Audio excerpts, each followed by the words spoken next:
Take me back to the 80s, golden ghost playing on the TV, mixtapes and VHS.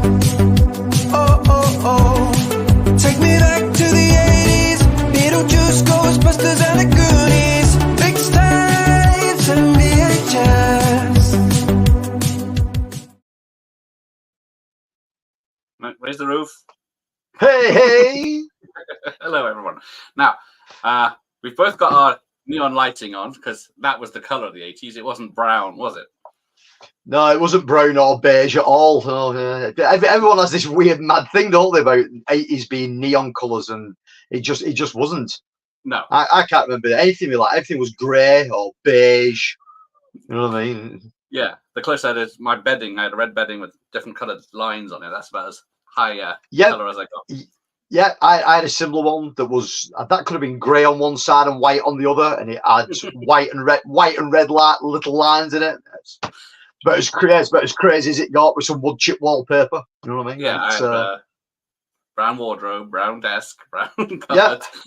yeah, black and white telly.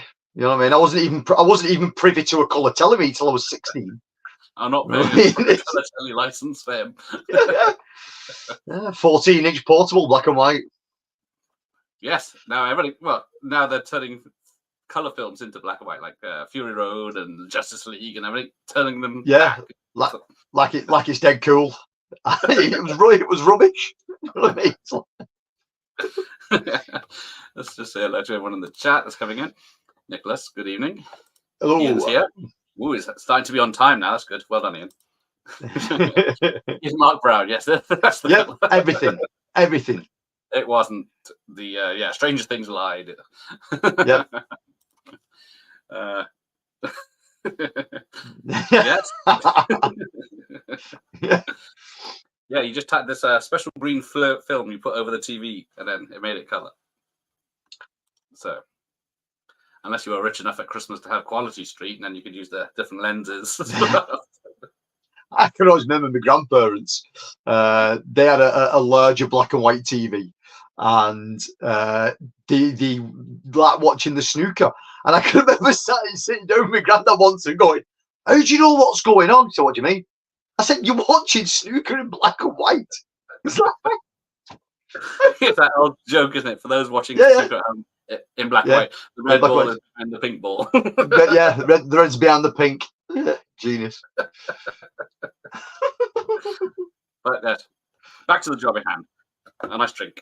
Yes. So I'm enjoying a nice pink of the Pub Tropicano. Very Where nice. the drinks are free. No. So I will load this up. There you go. The balls are slightly different shade. Yeah, if you could keep an eye on where they went from the opening shot, you are all right. Yeah. Kids today, though. 20 shades of grey. The only one you could probably make out was white, because that's the cue ball. That's the one they were hitting.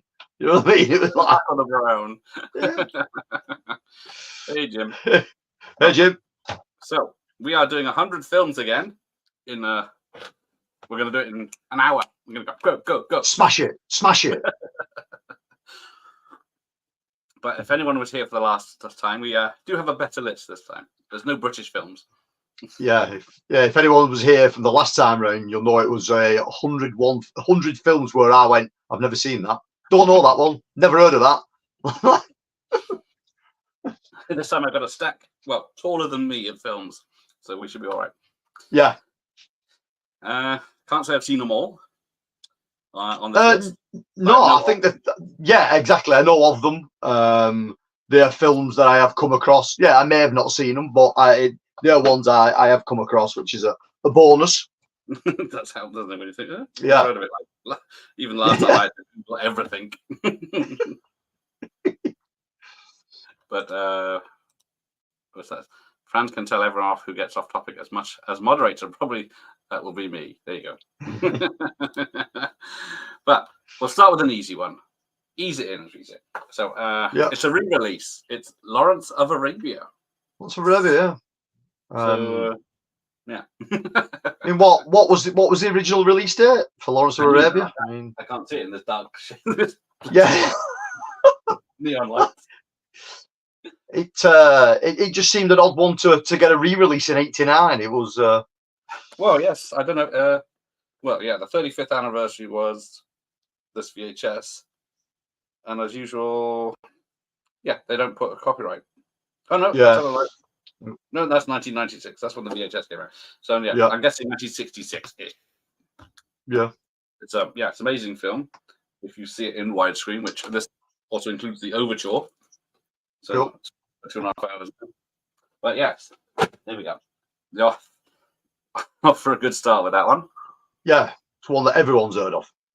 Well, then you must know number 99, Johnny Handsome. No, didn't know this one. Out this list there was a couple. There was maybe 2 or 3. But Johnny Handsome, no, didn't come across it. Considering it was so I never high. watched it. It's what's his name? Mickey Rourke and Alan Barkin. So, All right. oh shit. Oh shit! Hang on, I just done something really stupid. I uploaded a video that included the whole film. This could be a very short thing. Let me get rid of it before it's only been blocked, luckily. Yeah. Oh, all right, so Johnny Handsome, yeah, sorry. No wonder it took so long to process. It's I've never seen it, but it's directed by Walter Hill. And Okay. after being double-crossed and thrown in jail, a deformed gangster gets a new face and rehabilitation, and his desire for revenge looms. So, like I said, I remember seeing the video in the shop, but I never rented it, and I've never seen it anywhere since. No, I don't even recall ever seeing it in the video shop or even on TV or anything. It's not one I come across. No, so we'll carry on. I'll get to the chat because I was who gave Franz a spanner anyway? I don't trust him. He kills people by chopping them up and cutting their hearts out. Coming to the chat line, first topics I see are balls and skid marks. Yes, welcome to the Video Tasties channel. Yes. It's the Wigan people that lower the tone. These northerners I get on. That's what it is, mate. Like having Chubby Brown on again. Yeah, never saw that one coming. Big Omar Sharif. Big like Omar Sharif in the distance. Boom, boom. Yeah. Yes, there you go. Warlock. Well, hello, Leslie. I think Warlock was in the 100 to 200 one, wasn't it? I think it was, yeah. I think it was. Warlock, yeah, Warlock's a great film. Yeah. I think got the second one on VHS, which is stupid, but yes, welcome anyway, Leslie. It's the good films this time. So far not, but we're getting there. We're getting there, mate. Yeah, it's there's some real guns on it. When did The Fly 2 come out? 89. But it's still gross. No, I don't like it because of the dog. Oh yeah, it's Michael Mann. It is a great sequel for gooey special effects. Yeah. Oh, he's seen it. There you go. Don't remember Johnny Handsome being that great. There you go. It's probably why it hasn't been well remembered. And there you go. Nicholas's favourite. I'm going to see how many I saw theatrically. Yeah, so far 0 for me. Yeah, I didn't know it was Walter Hill either until I just looked it up. Morgan Freeman and Lance Henriksen in it. Some quality. Oh, and it's a very underrated film. I did unfortunately see the sequel to Midnight Run. It was terrible. Right, where are we? Oh, number 98, one of my favorites. It's not here, it's here. Now, I only originally rented this because it has, where is he? Ed O'Neill from Marrow Children there, and I was a big fan at the time. But who is it? It's got Lou Diamond Phillips, Daniel Roebuck, William Russ, and Fred Gwynn, Ruben Blades, Coleman Bernstein. So there you go. It's a comedy caper where, was it 4 criminals turn up to do a job in a small town. The 2 bumbling cops get the 5th guy, who is the lead. Right. And they decide to rob the bank anyway. But then shenanigans happen. I won't spoil it any more than that. Let's see. That was 15. So yeah, 89. I was Yeah, 89. I would have been 13, 18, 12, maybe 13. I'm trying to work out maths. 17, I was. So I was a year off being Total Recall and RoboCop 2 in the cinemas. Which but yeah, anything 18. I looked about 12 when I was 15, 18, so it didn't help. Unlikely I saw many theatrical, as we were born in the 80s, so I didn't go to the cinema many times. Yes. Even though it was cheap compared to now. And it's ridiculous, isn't it? Oh yeah, I mean, like I've said previously, I didn't see a great deal in the cinema at the 80s because my parents just weren't into watching films.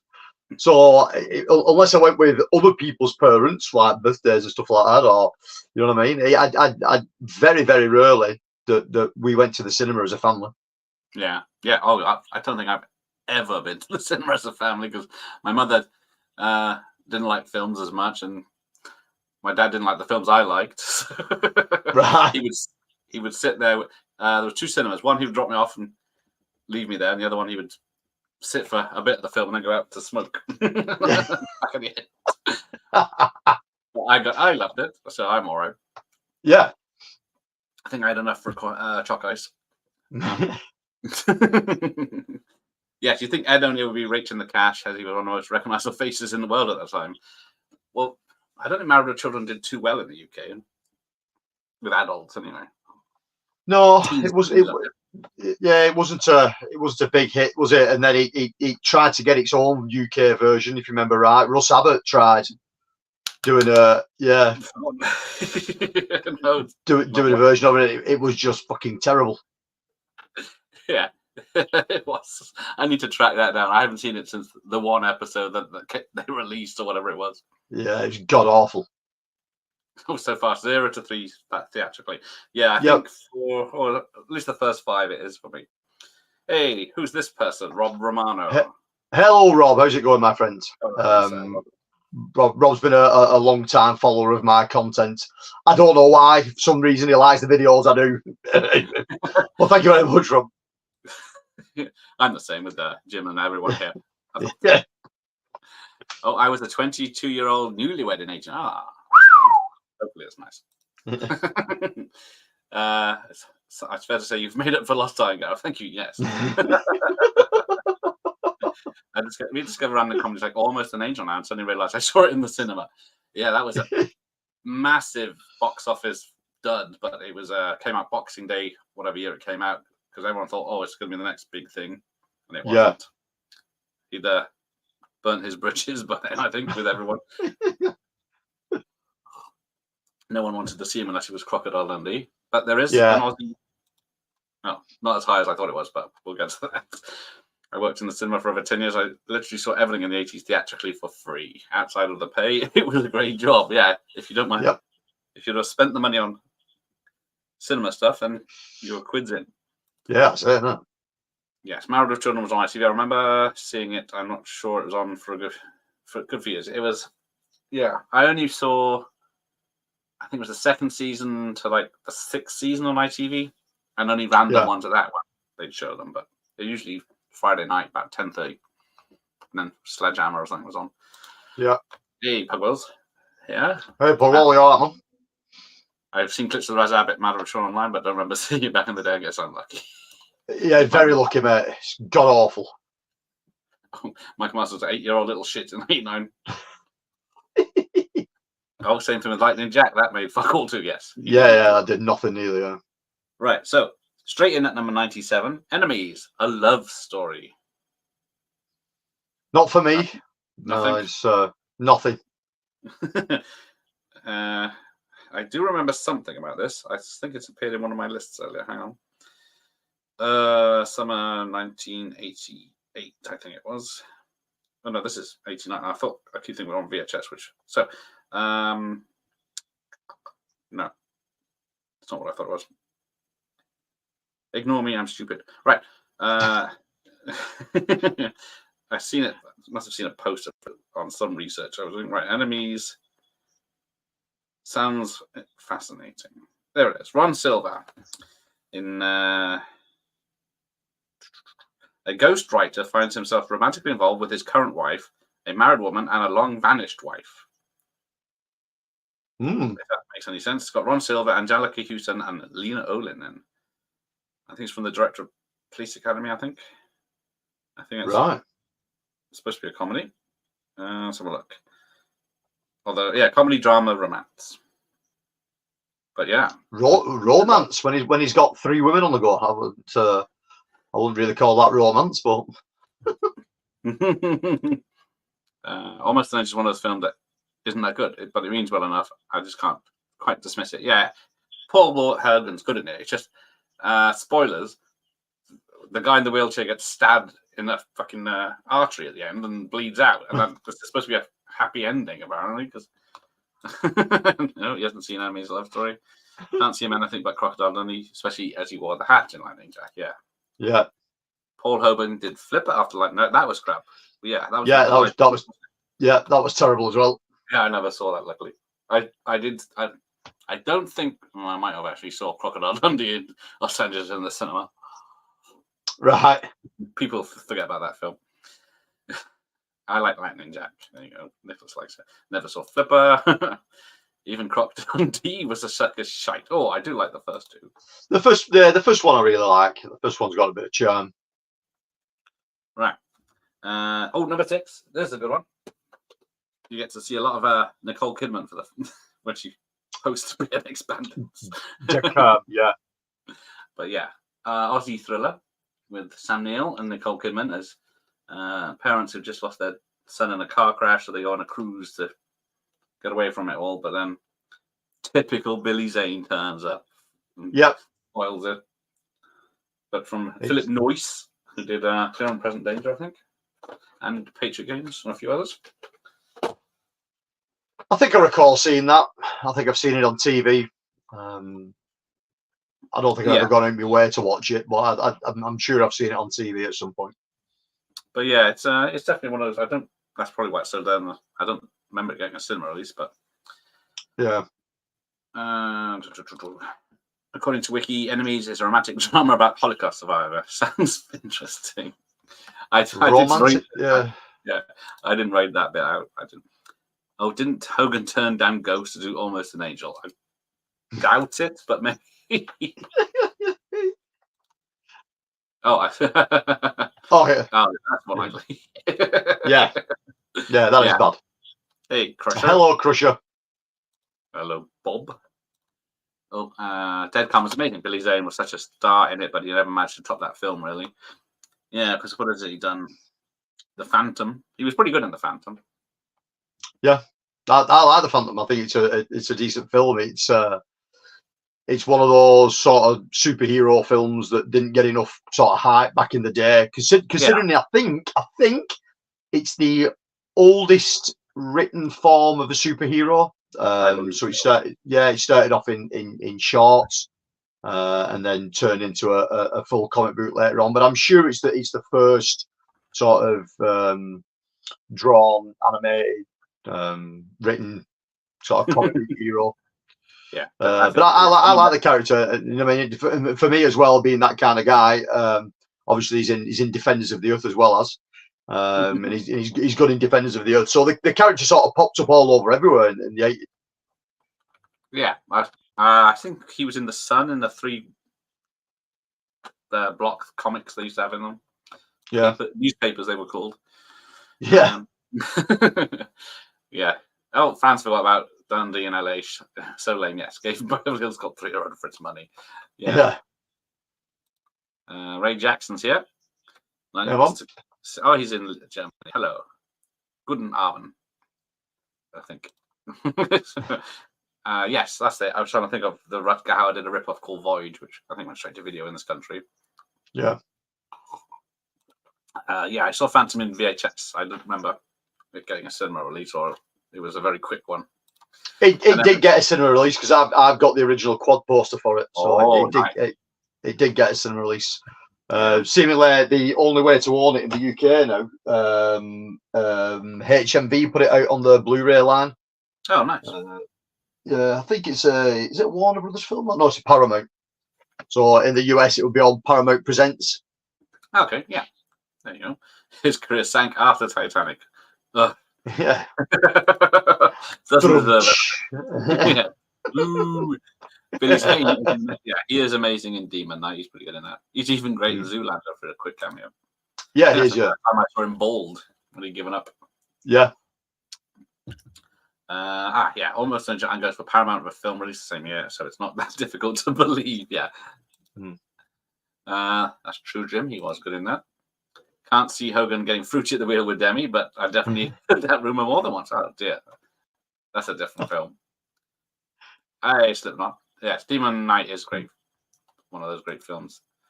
Yes, for weirdly enough, he was a good guy in Demon Knight. Yeah.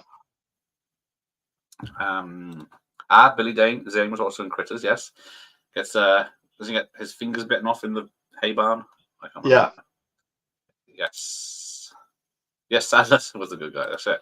So then we get to the Adventures of Baron Munchausen. Now, there's bombs and then there's Baron Munchausen.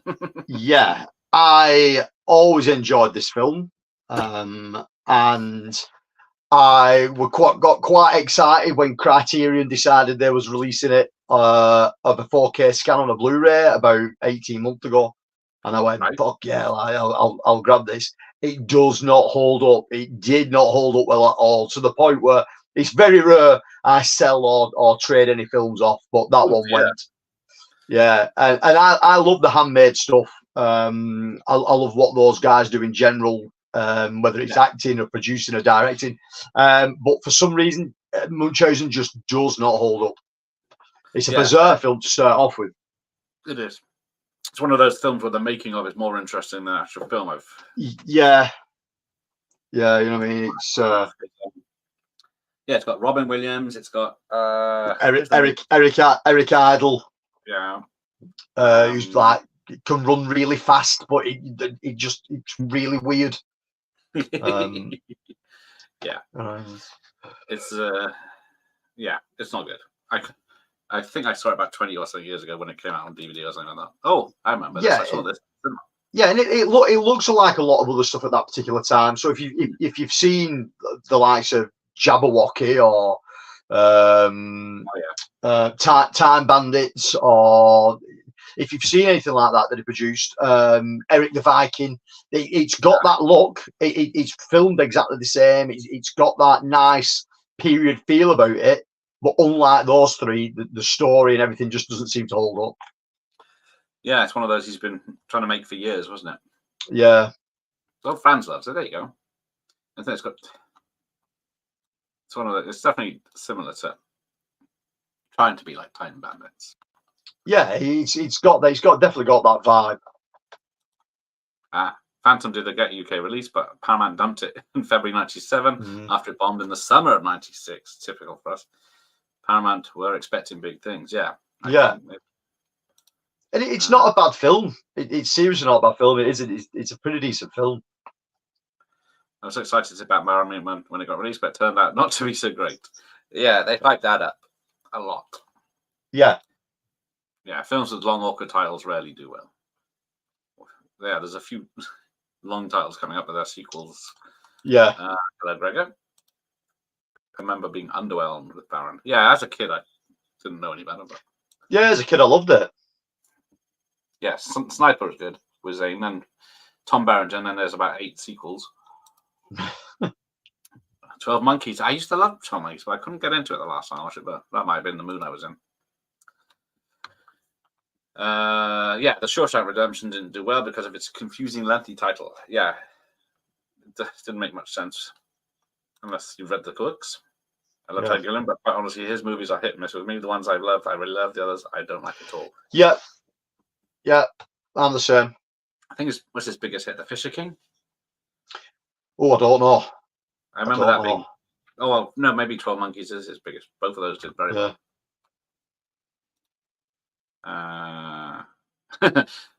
Shawshank Redemption at face value just sounds boring, just like Dolores Claiborne. Yeah. You mean I still know what you did last summer? Sniper 1 and 2 are my favorites. I don't know if I've seen all the sequels. But yeah, he did Brazil. I think Brazil, yeah. that did critically well. Yeah, because it's a bit artsy, isn't it? It's one of those films that feels like a bit fever dreamish. It's a bit out there. I think it had studio interference as well. That's why there was a director's cut years later. Yeah. And there's a Time Bandits TV show coming soon. Yeah. Really? I've not heard of that. If it's anything like what they did with Willow on Disney Plus, they absolutely fucking destroyed it. So yeah, I won't hold my breath. Yeah, not that you can watch Willow anymore. The sequel series. Yeah, recorded it when it was on.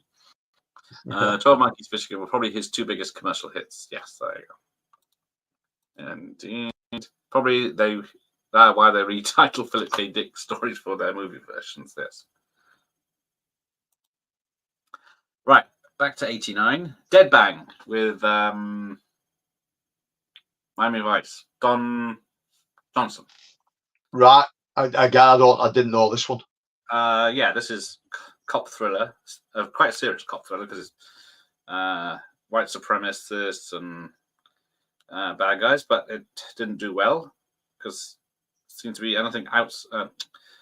Dead Bang, not Heat. I saw it on VHS when it came out, but right. It wasn't. I didn't remember it as fading fun. It's still good nowadays. It holds up. John Frankenheimer directed it. Penelope Ann Miller's in it, and William Forsythe. But cool.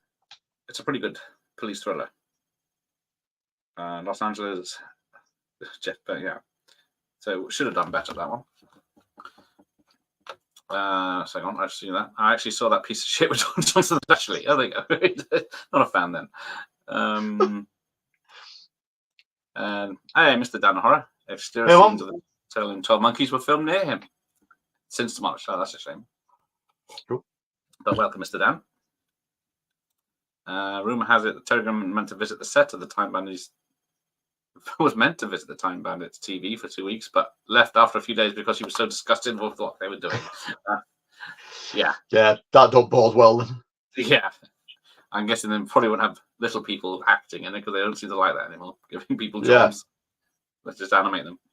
I wish I had the Supreme Films map to go back in time and cancel the decision to make it Panda's TV shows. Yes, I think Ian's looking forward to my watch party in 2 weeks or next week. Yeah. If you ever go back through some of my videos, you'll see what I filmed. A friend of mine, Rick, we put together his movie room at home, and I filmed it after it was finished. And he's got a full-sized scaled map of the Supreme Beings map from the Time Bandits, but it's actually cloth, so it's like the real deal. It's amazing. God only knows how much it costs, but it is really smart. But it's in that video. I do talk about it and show it in that video. There you go. No, hang on, no self-promotion. I guess we're on your channel. Yeah. Yeah, we're streaming on my channel as well for a change. But this isn't Masters of the 80s channel. It says something else now. A rebrand. It does. Yeah, rebrands. It was all going a bit Pete Tong. So like everything had just slowed down massively. And I was like, right, okay, do I give over bothering or do I do something else? And we run a film club as well. So between me and Dave, I decided to move everything onto this channel. And after about 10 days, it's picked back up and gone through the roof. So I mean, it was the right move. So yeah, when it links to something else, it's always better, isn't it? Yeah. Include everything that you're doing. Done that one. Used to have Dead Bang on video, but never watched it. I don't think. Yeah, the Dead Bang is not a good title, really. No. To be fair, no, it sounds like a dodgy porno. It does. I thought this is Blade Runner, the alternative title. Yes. Do androids dream of electric sheep? Might have done better than Blade Runner in the cinema. Who knows? Yeah. Oh shit. Lisa Kudrow from Friends is the star of the new Time Bandits. What? What? I thought that can't be right, surely. Yeah, it's the young kid. Dead Bang is surprisingly good if you can excuse the silly title. Don't understand why Don Johnson didn't have a similar career to Bruce Willis in films where I think he nearly did. Die Hard as one of the many in the list, but Mm. I don't know if it was ego after Miami Vice was such a hit and he didn't get on with people, but who knows? Yeah. Seems quite nice these days, like most people have mellowed. Yeah, and Total Recall, I think, is We Remember It For You Wholesale, which is something equally odd. Yes, definitely. Titles we don't. I've already gone forward in time, Gareth, and watched our Time Bandits. Watch Party. It was, it's going to be amazing. Excellent. I do like it when things go well. Yeah, that title is awful. Favorite Don John's movie is Harley Davidson, The Marlboro Man. Another mouthful, yes. You know that one? I've heard of that one. I've never seen it. I've heard of I it. saw it, and it's another one I saw originally when it came out. That didn't think much of, but now going back, I really enjoy it. It's the baddie would be smacked. Yes. Ugh. They have no idea what they're doing anymore, do they? Harley Davidson. No. Yes. Oh no, that's even worse news. They probably let him off the hook like they did with was it Thunder and Love and Thunder? Yeah. Oh, Bloodsport is greater than Blade Runner. That is true. For a good night in, anyway. I'm partial to Blade Runner. I do like Blade Runner, but yeah, if I'm gonna sit down and watch a film, it's probably gonna be Bloodsport again. Well, we showed Bloodsport last month's film club. Oh, yes. You stole my Jean-Claude Van Damme idea. I stole the Jean-Claude Van Damme tag there, shamelessly. And to be fair, it went down a storm. I was expecting, you know what I mean, 40 people turned up to watch Bloodsport. And normally at one of our events, everyone's just sort of taking the piss and getting pissed. Everyone was as quiet as anything to watch Bloodsport. It was weird. Nice. If there's one film you could take the piss out of, it's that one, but everyone decided to watch it dead seriously. It was on. Awesome. As it should be. Smelly cat. Yeah, she'd probably have a guitar in it. You look like a Jackson. Bloodsport is way better than Blade Runner. I think that's how the arrows work. Anyway, where are we? We're supposed to be doing 89, not yeah. Bloodsport. Self-promotion. So we'll go straight to Deep Star 6, one of the four underwater films of the year. Oh, there you go, you got it. Sean S. Cunningham. I love this film. Out of the films that were out like this, they all came out at the same time. There's other ones on this list as well.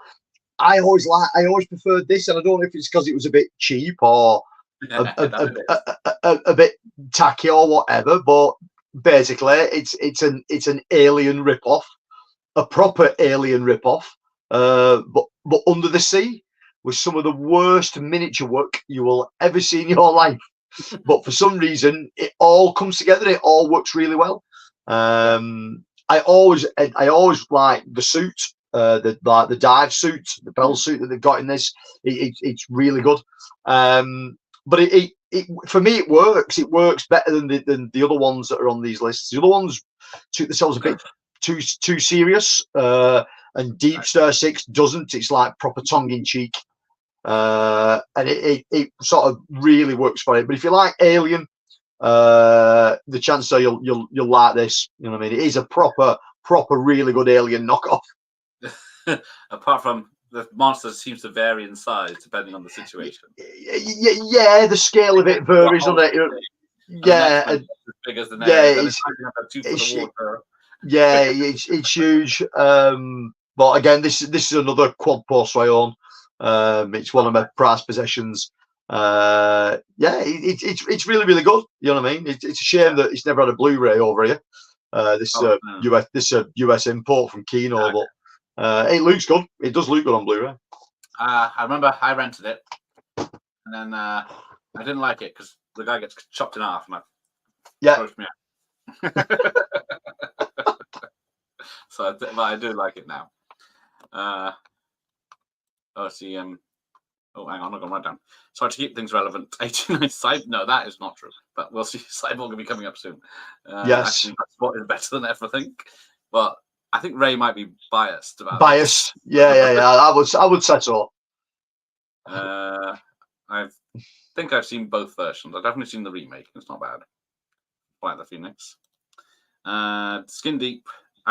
Skin Deep, that was in last times. I think it didn't make the top 100 this time.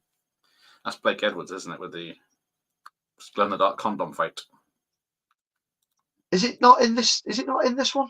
Oh, it might Is it be. not in I can this? say I don't Yeah. have it. So... Yeah, I think it is. I think it did make the top 100. Okay, we'll see in a minute. The hotspot was on. So yeah, you only like that. That's got two lovely ladies naked, and one of them's Jennifer Connelly, fully nude on a beach. Not. Oh, we're gonna lose a lot of watchers now, aren't we? We're gonna go Google that. Oh yeah, titles too much, wasn't it? That's didn't do the film any favors. The only thing I liked about Deep Star 6 was Miguel Ferrer hanging up as the villain. Everything else didn't leave an impression. Oh dear. Yeah, I mean, it's not a solid masterpiece or anything. You know what I mean? It's just mindless fun. You know what I mean? It's I think that's what I liked about it. Yeah. Skin Deep. Yeah, I remember being everywhere. I think I watched it once. I don't think I've ever seen it since. I don't think I've ever seen it. Oh, Deep Star 6. Jim saw them theatrically. Oh, it's my least favorite. I can understand why people, because there were so many of these kind of movies out in this year. I can understand why it's not people's favourites. The 4 underwater monster movies that came out that year. What were they? Deep Star 6, the Leviathan, the Abyss. I never knew this. I always thought there was 3. But there's a that's Roger what the other Corman one is. one. Lords of the In Deep. 89. All right. Oh, I didn't know that one. Yeah, I didn't know until I started doing this. But yeah, I always thought there was the big 3, but Corman tried one as well. Cool. I'll have to look for that. Format typing order, yeah. Skin Deep is John Ritter's best performance on film and definitely uneven. There are a couple of scenes that are hysterically funny though. I can't remember where that appeared on the list now. But we'll get to that if it's here. I love Cyborg way much more than Blade Runner, and then I don't like Blade Runner. I've never seen Cyborg or Bloodsport, Ian. Oh, stop watching this trash and go watch those 2. Yeah. You'll have a good time. But, Cyborg will be coming up soon. It will. He was fun. John Ritter was funny in that. You'll have to get a double bill VD VHS that used to be everywhere. That's a good point. Van Damme's. I think I had one. I don't know if it was Cyborg and Bloodsport or what, but he was. Yeah, there was a Sling Blade. No. Oh, yeah, John Ritter was in it. The Problem Childs was shit. Yeah, I did not like that one. Yeah. Right, where are we? A film called Cheetah at number 92. Didn't know this one. Not one I'd never come across. I haven't looked it up, but I don't remember. Oh, it's Keith Coogan. A born-free type story set in Kenya about an orphan cheetah cub that is adopted and raised by an American family. But Keith Coogan, Lucy Deakins is about it. But yeah, it's a Disney film, but all right. Lucy Deakins from The Great Outdoors, who might be seeing later. No, they're not much. Right. Troop Beverly Hills, though I have seen maybe once when it came out. Yeah, again, a film I've heard of, film I don't think I've ever seen. Yeah. If Shelley Long takes a group of girls, scouts, out in the wilds to prove a point about something. I don't know. Yeah, there it goes. I don't remember much about it. So soon to be divorced Beverly Hills socialite is determined to prove her husband and herself that she can finish what she starts by becoming a den mother. Craig Nelson's in it, but yeah, Shelley Long can be funny. Right. But I don't know if this is any good. Stephanie Beacham's in it. Carla Gugino's in it. Must be very young. She must be one of the Girl Scouts. But let's have a look, see what people see. Oh, okay, take care, Ray. Every time I finish Bloodsport, I expect Cyborg to come on afterwards, thanks to playing that double VHS today. Yeah. Yes. So where are we? Nope, never watched it. Okay. Got some lessons with Senzo Tanaka. Oh, nice. Troop of Hills. Yeah, there you go. She was apparently 16, but pretending to be 14. Not that makes a difference. Right. Yeah, have a good one, Ray. Richard. Oh yes, Richard and Bernie Mac are gone. Yeah, they were very good. Okay, True Believer. Then you must know True Believer. True Believer, no. No, it's not. Is that the Sheen film? No. Oh, yeah. This did look interesting.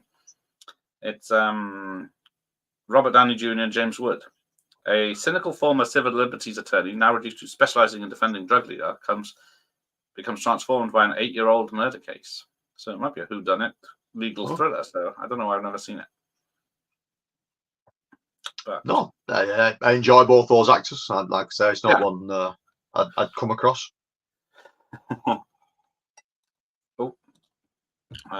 Relentless with Judd Nelson is a great film from '89. Yeah, that's a serial killer thriller. There's 3 of those. I think is it Anthony LaPaglia was the cop. Right. Yeah, that's a good one. True Believer. Oh, yes. I actually saw that one theatrically. There you go. Outside of the Stars. I don't remember a goddamn thing about it. Yeah, obviously it didn't do well, and it didn't last. There you go. Yeah, he remembers the video cover. So I saw that back in the day. I thought, rubbish. Right, number 89. No, there is a British film on the list. Scandal, which was not the 2021 one, which was supposed to be like a sex political thriller. Okay. There's no actual sex in it, I don't think. But it's the Profumo scandal of 1963, where an exotic dancer and a minister of law, so she was banging a British member of parliament and a Russian spy at the same time. Right. Not that would affect anyone today. Yeah. Yeah. So I was expecting worse, but yes, John Hurt, Joanne Whalley, who was also in Willow, who will turn up later. Was Willow 89? No. 88. No. Yep. Yeah. So she was still Joanne Whalley then. Bridget Fonda's also in it as another actress. John Hurt, Ian McKellen, Leslie Phillips, Britt Eklund, Roland Gift from Finding Cannibals. Ian McKellen is a fellow Wiganer. Oh, is he? Oh dear. Keith Allen. That's probably why I can't kept falling off stage. Ralph Brown. Too much of the booze. But yeah, let's have a look.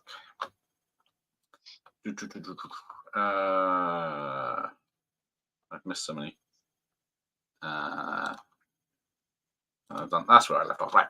Remember that's being advertised at the start of Tango and Cash. Oh, there you go. Another film that's coming up. Yep. Only film I've seen Judd in after Breakfast Club that was any good was New Jack City. Yes. He did do a lot of thrillers, I think, in the 90s, but they were straight to video, I think. Yeah, he did a lot of like weird family kids kind of films, but the real low budget end as well. That were just terrible. Aye, there you go. Yeah, there you go. Scandal was a big deal at the time. Yeah, it was advertised everywhere because it was, he would have a big political thing. Oh dear. But yeah, no one actually cared. That's why it's only 89. I saw that one on video. Didn't the Relentless movies have an amazing Grace come on sit and face guy? That's him. Is it not Anthony Peggers? The other guy then. I always confuse them. They look the same. Scandal was a pretty big film at its time, though it's largely forgotten. Yeah, exactly. That's why I don't even have a VHS of it. I think it was sold very well on VHS because it had her sitting in a chair naked in the famous pose she did in For Real. Yeah. And then obviously people thought, oh, bit of smut, bit of blue for the dad. But it wasn't. Don't think there's even a boob in it. Yeah, there you go. There we go. Boobs. British posh bow boobs. Scandal got cut in the UK because they could see penetration in the background. Yes, Dusty Springfield. That's it. Yeah, she did the song for it, and that was a bigger hit than the film was. Judd Nelson had a pretty funny cameo in Jay and Silent Bob Strike Back as the sheriff. Can't remember that now. If you like Cyborg and death metal, check out a song called World Domination by Mortician. Oh, it has the villain's speech from Cyborg in it.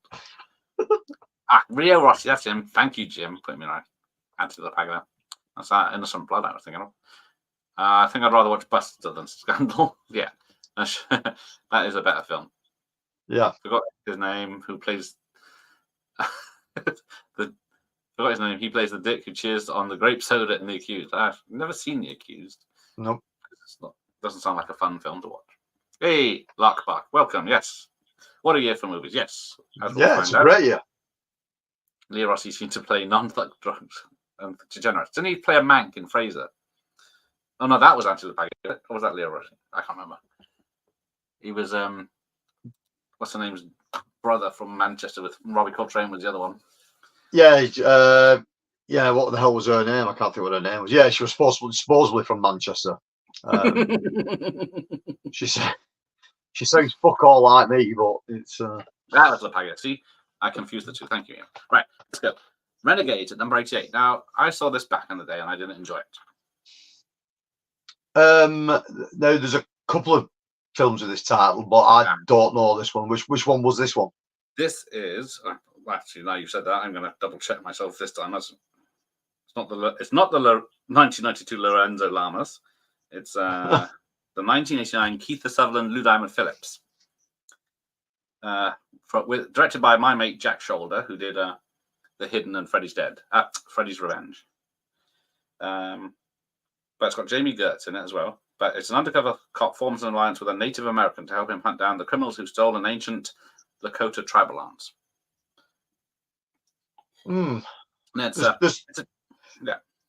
It's ringing bells, but yeah. Well, like you said, it didn't do very well, but it's a pretty good one if you like it's like a buddy cop thriller, right? But let's say okay, then we'll go on with Tap. Tap. T-A-P. Tap. Yeah. How many copies you got? About 3, I think. No, none. So it is directed by, written and directed by Michael Myers himself, Nick Castle. All right. Yeah, it's got Gregory Hines, Sammy Davis Jr., just released from prison. Max Washington must decide which of his previous professions to return to, burglary or tap dancing. Now, whenever I saw the trailer for this, I thought it was just a dancing film, but obviously there's a lot more to it. Yeah.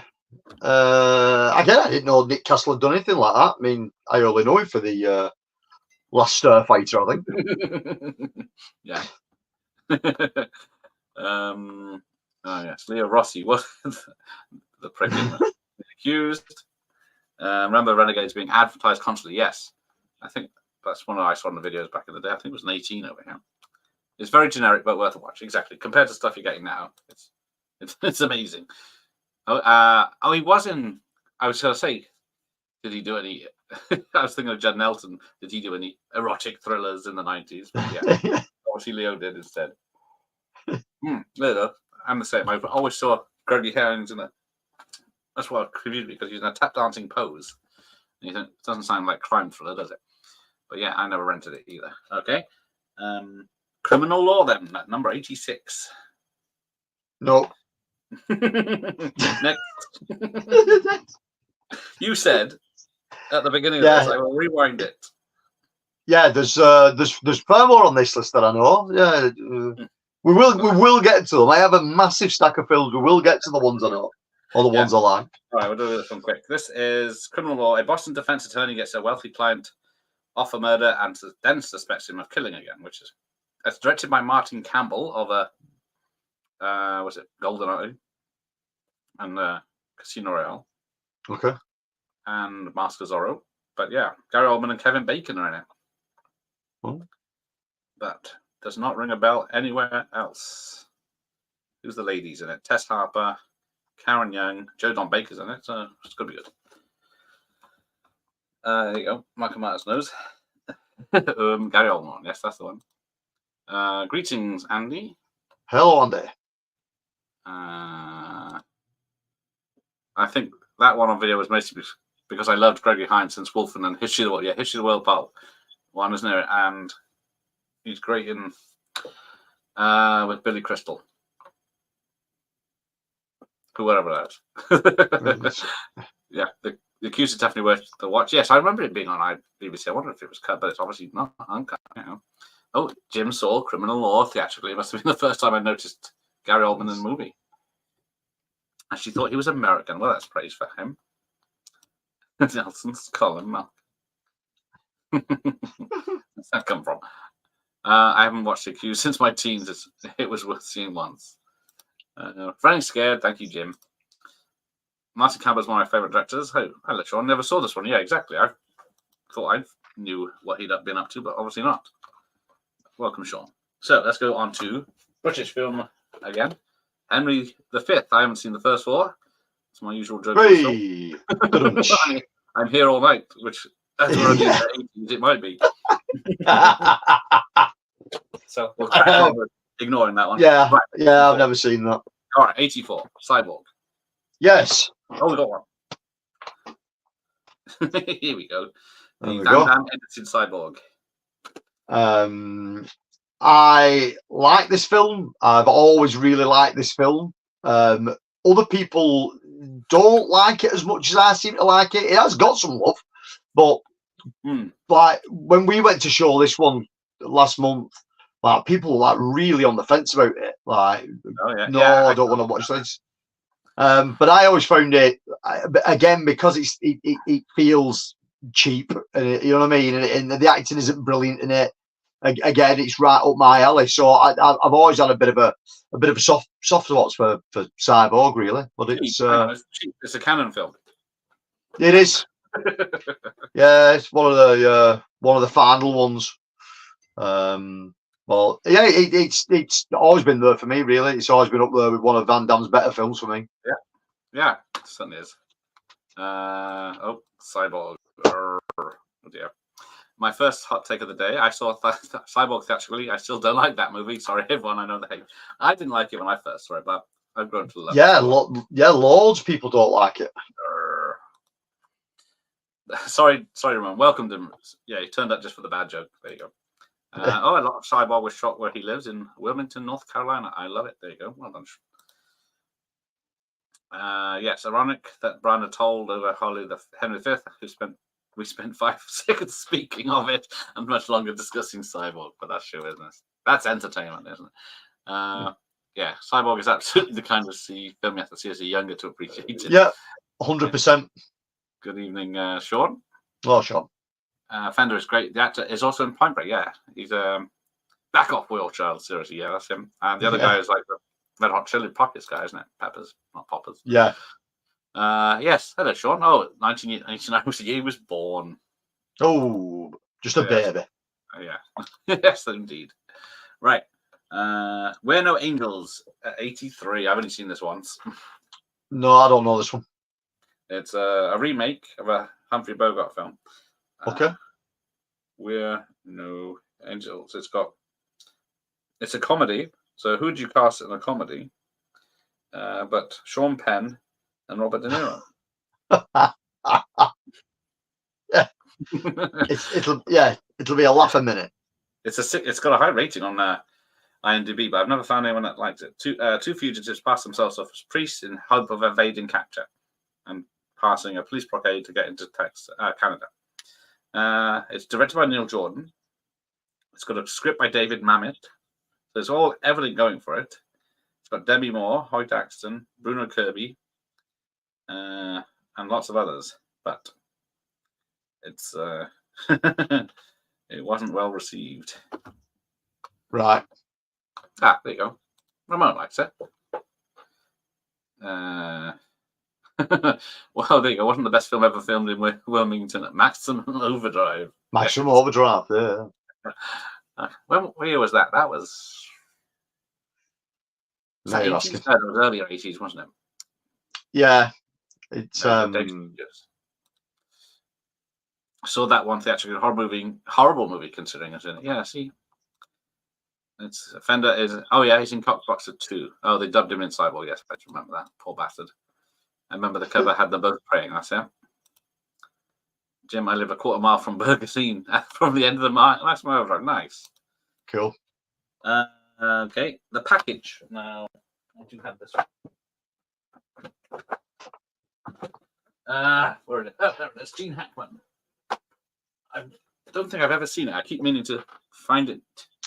I know the cover. I do know that cover, but I've never seen it. Yeah, because it's the man with the bullet in the glasses, Tommy Lee Jones, by the look of it. Yeah.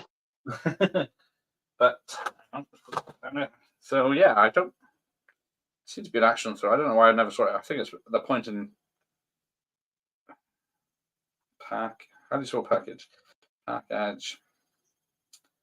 Yeah, Tommy Lee Jones and experienced Green Beret Sergeant Johnny Gallagher escorting a prisoner, airborne Ranger Thomas Boyle, back to the US, but Beaumont escapes and Gallagher must risk his life to catch him. It's directed by Andrew Davis, and it's got Joanna Cassidy, so it's got quality. So I might have to give that one a look. What's it say? So, yeah, it's got a high rating on IMDb, which doesn't mean much, but could be good. Yeah. Oh, yeah, see, Jim liked it, and he saw it in the cinema. I thought it was good, but not one of the best movies for Penn and De Niro. Another one I liked, but maybe Marcus Mars is right. I grew up on that stuff. It does make a difference. You either love it or hate it by then. Yeah. There you go. He directed The Fugitive. Yes, that's it. That's why he brought Tommy Lee Jones in, isn't it? Yes, showing off my dun, dun. The package is solid. Andrew Davis is a great action director. Yes, I'm hoping to speak to him in the fall. He's busy making stuff at the moment, so he's said I could get back to him, but we'll see. Right, 81. We'll skip this one. New York Stories, unless you've got anything to say about it. Nothing. The only thing about it is who was involved. Woody Allen. There's 3 directors from New York: Woody Allen, Francis Ford Coppola, and Martin Scorsese. With Woody Allen, Nick Nolte, and Rosanna Arquette. So it didn't do well at all. There we go. Yeah, so I've not heard of it. I remember it coming out, and I remember a hype for it, thinking, "Oh my god, these 3 directors together in a film! It must be awesome." Yeah. Good movie. I think that's the package. Oh no, that is. So yeah, probably. Nope, I never liked Woody Allen even before it was popular not to like Woody Allen. Woody Allen stuff is no go for me. I like some of his things. Hey, Savoy. Yeah. Bit like generally love you talk about the film that aren't just top 3. Yeah, that's what I thought when I did this. A lot of stuff that people have forgotten about. So number 80, the first of John Candy's films in this. Yeah. Right? Yeah, I don't own a copy of this. I think that could be one film in the UK that may be stuck on VHS. There's definitely no Blu-ray. Yeah, there's definitely no Blu-ray of it, and I'm not 100% sure about a DVD. But it's a John Candy film that I like, but it's a John Candy performance that probably isn't that good. It's bizarre how they've got him portraying and playing the character. It's like if you look at all his other roles, he's a comedy timing genius. But in this, they've got him being over comedic for trying too hard. Yeah, and I don't get it. I understand the character's supposed to be a bit naive and a bit stupid, and doesn't really get what's going on around him. But they're trying to play it for laughs, but it isn't funny in places. The film's a decent. Yeah, the film's a good film, and I do enjoy it. It's a very light thriller. Yeah, but it's just bizarre. Yeah, I saw it in the cinema, but yeah, it's trying to be like Fletch, but yes, all the different disguises, and then it's trying to be like making down with some of the jokes. But, so he's a private investigator who's works for his father, who's been kicked out of his own company. Yes, so he's had to set his own low budget company up. But he can't get any work because he's really bad at it. But then his own father's company brings him back on board because they want him to fuck a job up. Just so it's bizarre. It's a weird one, but like I say, it is entertaining. It's his favorite Candy film. But it's like you won't be bored or upset by watching it. No, and it must be really cheap to get the rights to because it's on every streaming service available. Every streaming platform you go to, it's on there. Yeah, Manhattan Murder Mystery I do like. That was good. I saw that in the summer. I saw an Albert Pune movie called Blood Match starring Tom Matthews. Anyone else seen it? Doesn't ring a bell. No. I know Tom Matthews did a lot of straight-to-video action films in the 90s to get away from horror for a bit. Yeah, I think Jim is lucky enough to see all these. Well, some of these lucky enough to see them all. Who's Harry Come is anything. I remember thinking John Candy was unlikable. He's quite charmless in it. Yeah, there you go. Yeah. Trying Too Hard is the ultimate comedy killer. Yes. I remember seeing Woody Allen's Everything You Want to Know About Sex, but Afraid to Ask. Gene Wilder is very good in The Sheep Lover. Yeah, that's the only bit I remember. I think Burt Reynolds is in it, isn't he? I can't remember now. Hello, Real and Retro. Welcome. I worked in the cinema for the entire 80s. Nice. The only Woody Allen film I saw at the cinema was Scenes from a Wall because Bette Midler was in it. It isn't a very sectional thing to say. He's in every Pune movie, was he? Who's Harry Come is a decent film from Gregor. Oh, that one was not directed by Allen. Oh, Scenes. Oh, yeah, he starred in it, but he didn't direct it. Only the Lonely. Yeah, that's John Hughes' film, isn't it? With John Candy, but it's not much of a comedy. It's more of a romantic film. Well, I should say it's not a hilarious film, but it's very sweet. That's it. Yeah. Thomas Mean Guns, Kickboxer and Alien from LA. So where are we? Number 79. Expected to be a big hit. It was advertised so much. Young Einstein. Yeah, it was. Yeah. Again, a film I played loads when I was younger, and the older I've got, it just doesn't. It's never travelled well with me, to be honest. It just doesn't. I watched it last few weeks, and there was moments, but apart from that, I don't own a copy of it. But no, do I. But yeah, it was advertised as the next big thing. Oh God, yeah, it was everywhere at one point. You know what I mean? I did see it in the cinema, but yeah, that was it. I'm not ashamed to share quite a lot. Oh, Bette Midler's all right. I'm not a fan of her singing films or dramas. Yeah, Lonely, but Only the Lonely's a bit weird. That's a good point. Yahoo Serious, that's him. Only did one other film after that. Was it Ned Kelly? I see now, just as I said back in 1989, who the hell is Yahoo Serious? That movie's absolute garbage from Jim. Oh yes, UHF. I think that was on the last time, wasn't it? I think it was on the it was on the last one. Yeah, he tanked, didn't it? Yeah. Brave Man. Seen from All for the first film that made Pauline Quayle quick film criticism. Oh, there you go. I'm not ashamed of much. Right. So, number 78, Police Academy 6, City Under Siege. Hey. Yeah. I thought I only picked VHS. I forgot I DVDs of these things. Yeah, I've got the complete Blu-ray set of it. Yeah. I like the Police Academy series. It is what it is. But the further they get on, the worse they bloody went. Like City Under Siege is 6.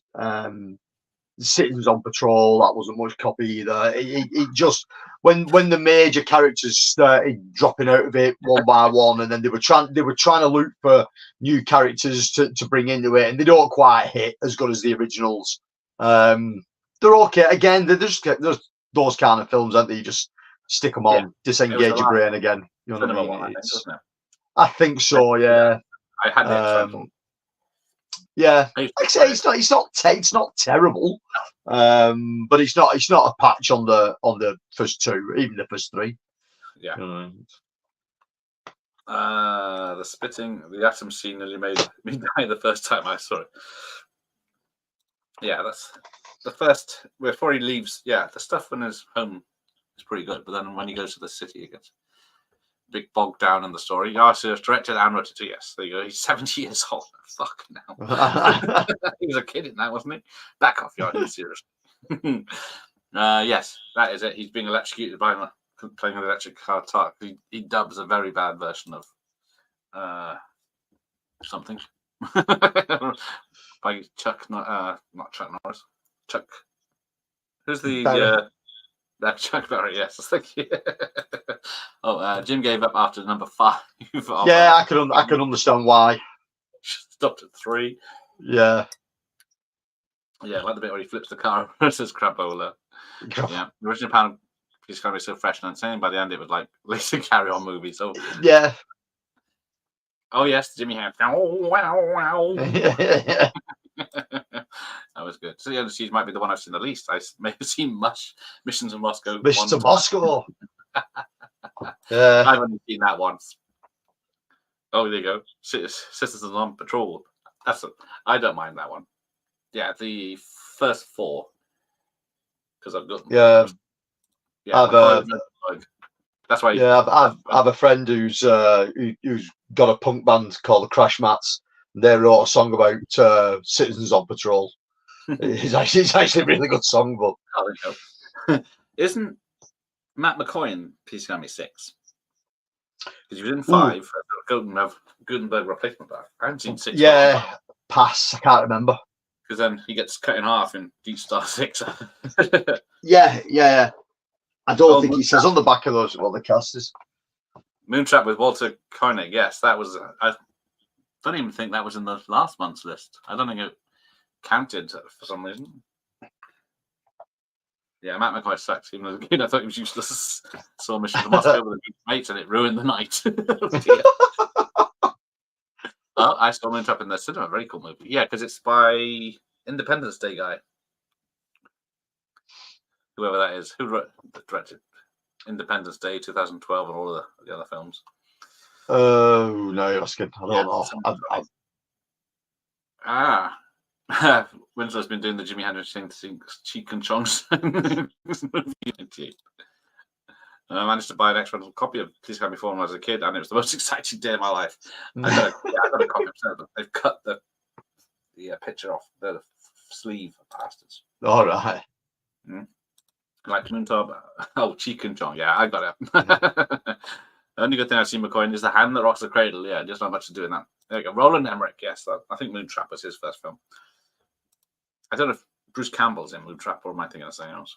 Oh yes, Citizens Patrol has the scene with Callahan drops in the pool, and yeah, because that was it. She's not in the second one because she had a kid. So I remember the ad for Moontrap in Fear magazine. I always got my ear. There you go.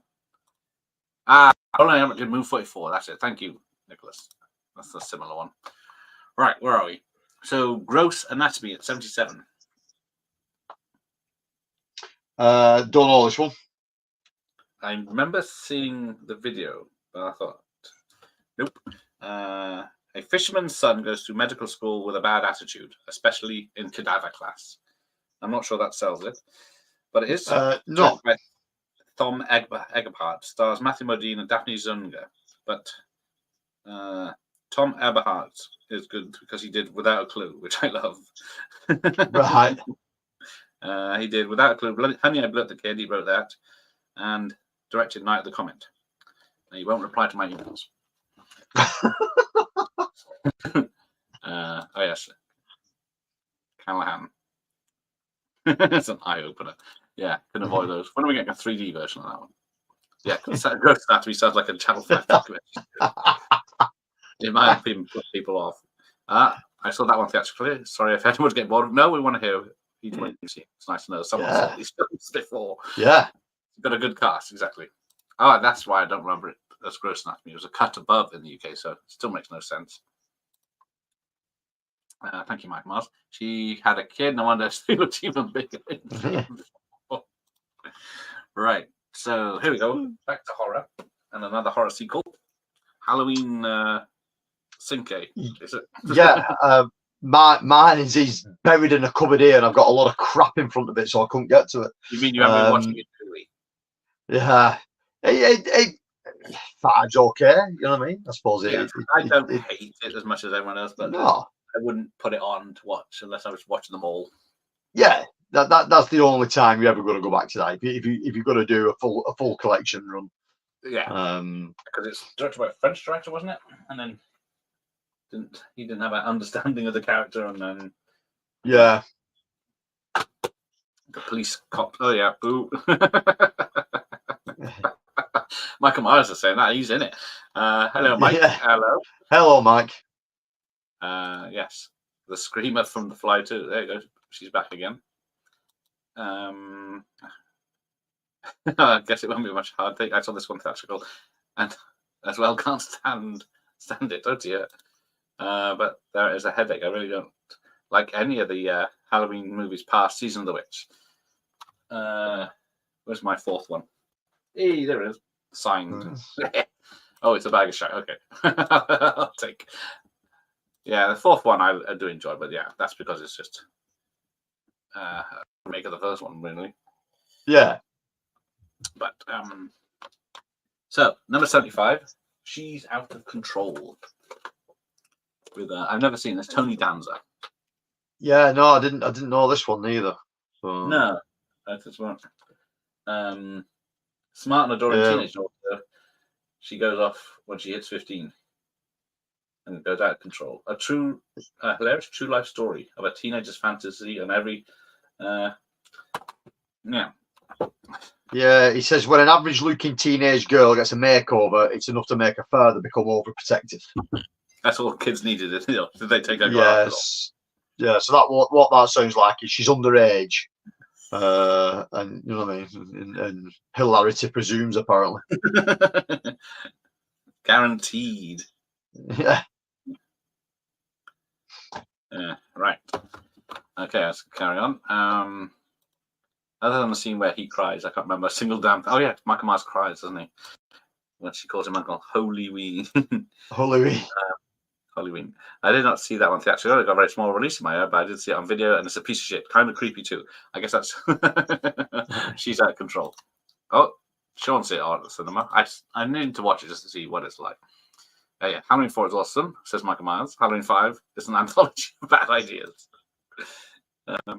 I watched Jessica's and Ebert's review of She's Out of Control again the other day. It does look shockingly awful. She's Out of Control sounds like up the chastity belt. Psycho 4. I rented Psycho 4 back in the day because I think it's a TV movie in the States, but I can't remember much about it. Oh, Halloween is the Halloween Christmas crossover we've all been asking for. It's called November. Right, so Pink Cadillac, Clint Eastwood at 74. Yeah, Clint Eastwood film again. It's not a film I've seen. It's a film I know of, but I've never seen it. I saw it on video back in the day. So he's chasing down Bernadette Peters, who's stolen I think she's stolen her boyfriend's pink Cadillac full of money or something, and then the boyfriend's trying to track down. Yeah, is it counterfeit money though? Yeah, could be. And then Clint's the bounty hunter trying to track her down. She keeps escaping from him. The only thing I remember is Jim Carrey's in it on stage doing his act at one point. Right. And that's about it.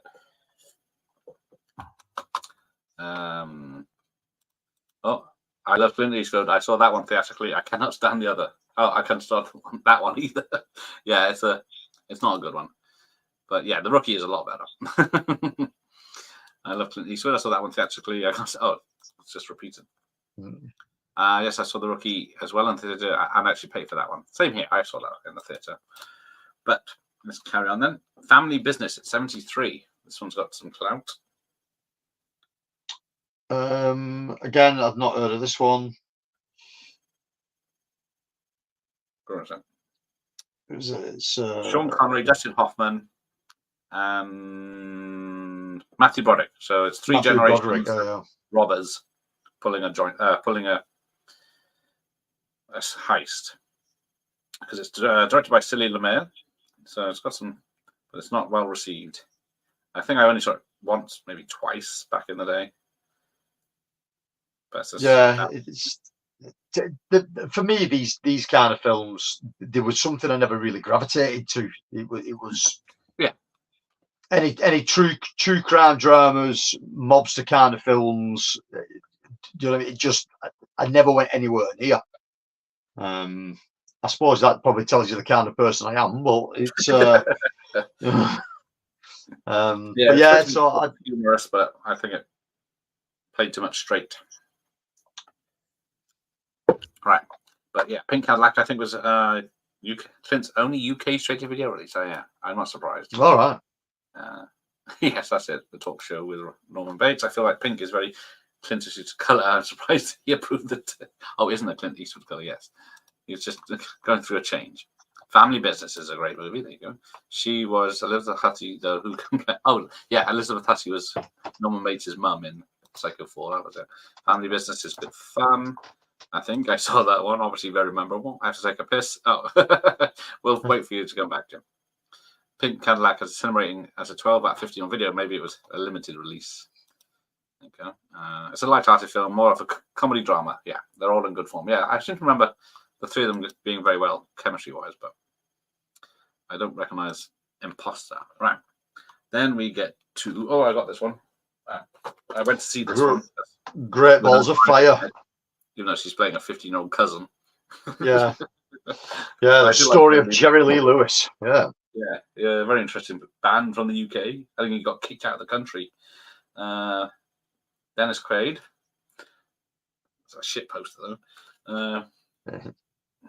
But yeah, he one of those many movie biopics that came out with we'll get to another one soon. But yeah, apart from it's got Alec Baldwin, Winona Ryder, but that's about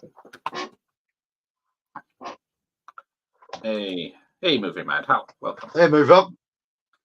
Michael Mann, it's highly possible the AFC gave it a cinema certificate, then Warner decided not to release it. Yeah, it did flop in America big time. So, number 71, The Wizard.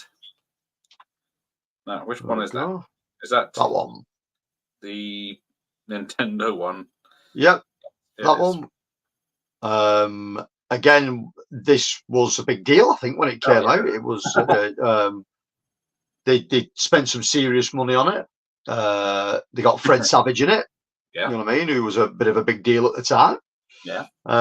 And for all intents and purposes, it is just one great big advertisement for Super Mario Brothers 3. It's like basically, yeah, it's basically the most expensive advert that's ever been made. Like you said, they're advertising the Power Glove in it. Super Mario Brothers 3. I think there's another game that's advertised in here as well at the time. But it's actually a pretty decent story. It holds up quite well. Normally, anything to do with video games in films doesn't really work. Adaptations definitely don't work. Anything based around video games doesn't work. But this one weirdly does. It's like a little road movie kind of film between two young brothers and a sort of a strange girl they pick up along the way.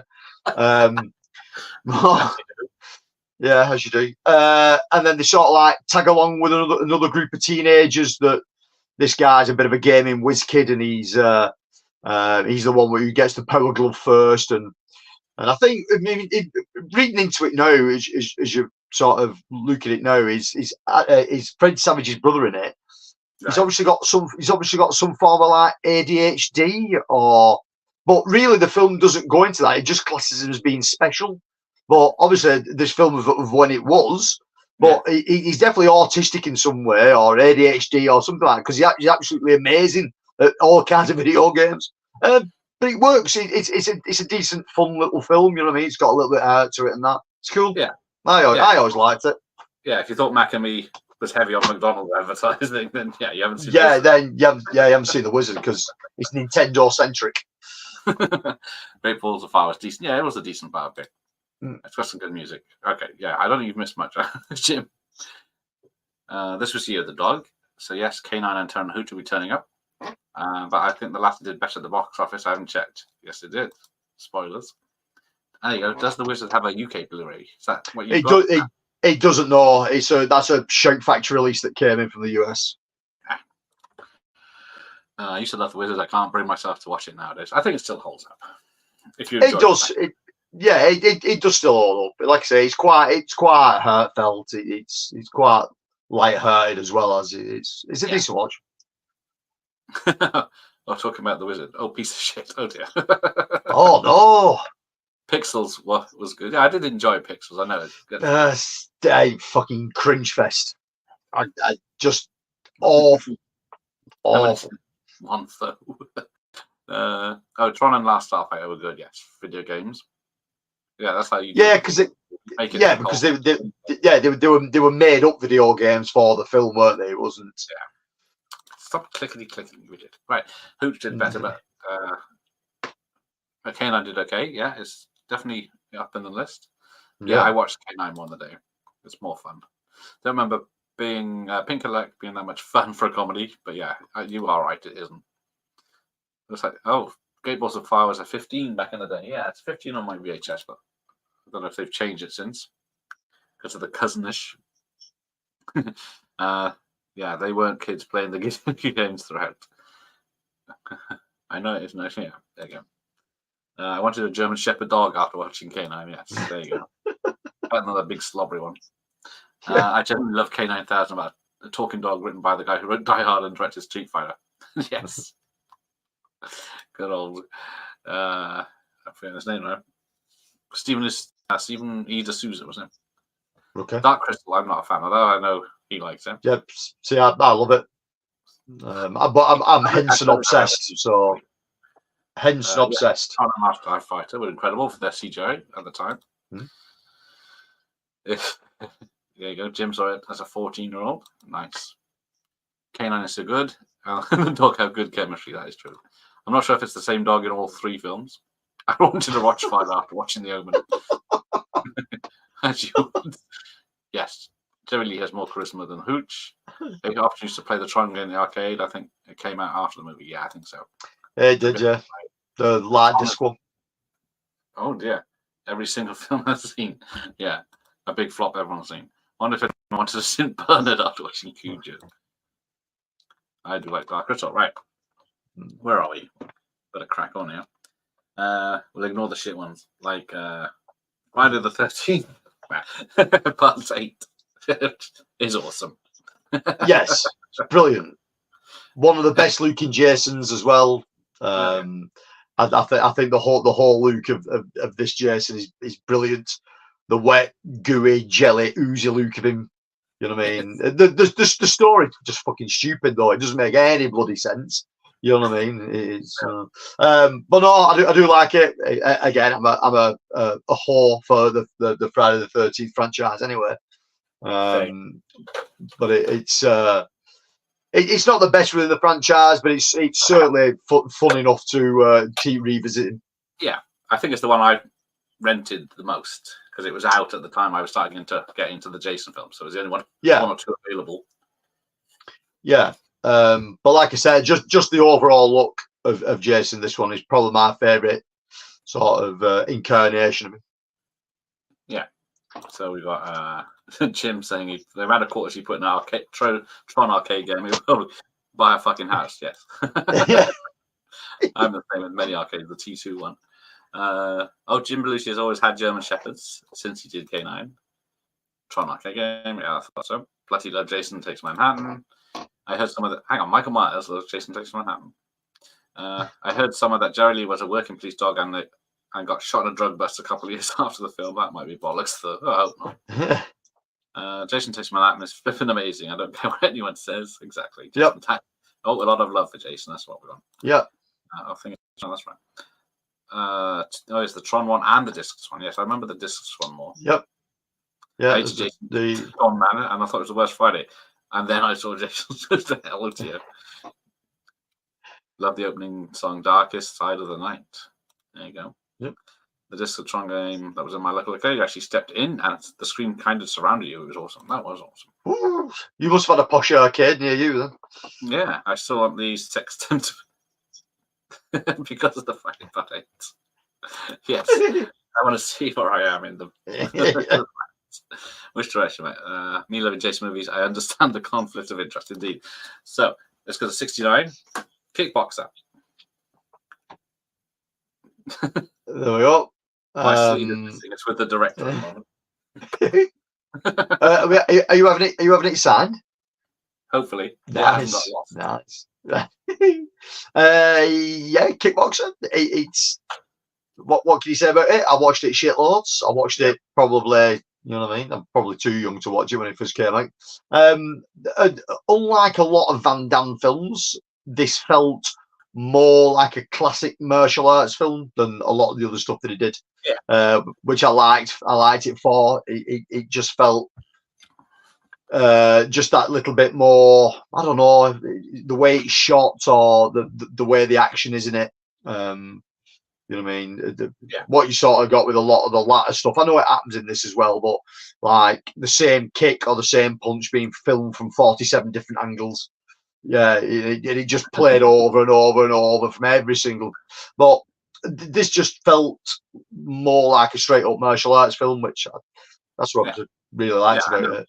Was it about what's it called? Bloodsport. Yeah, it was more of a tournament film, wasn't it?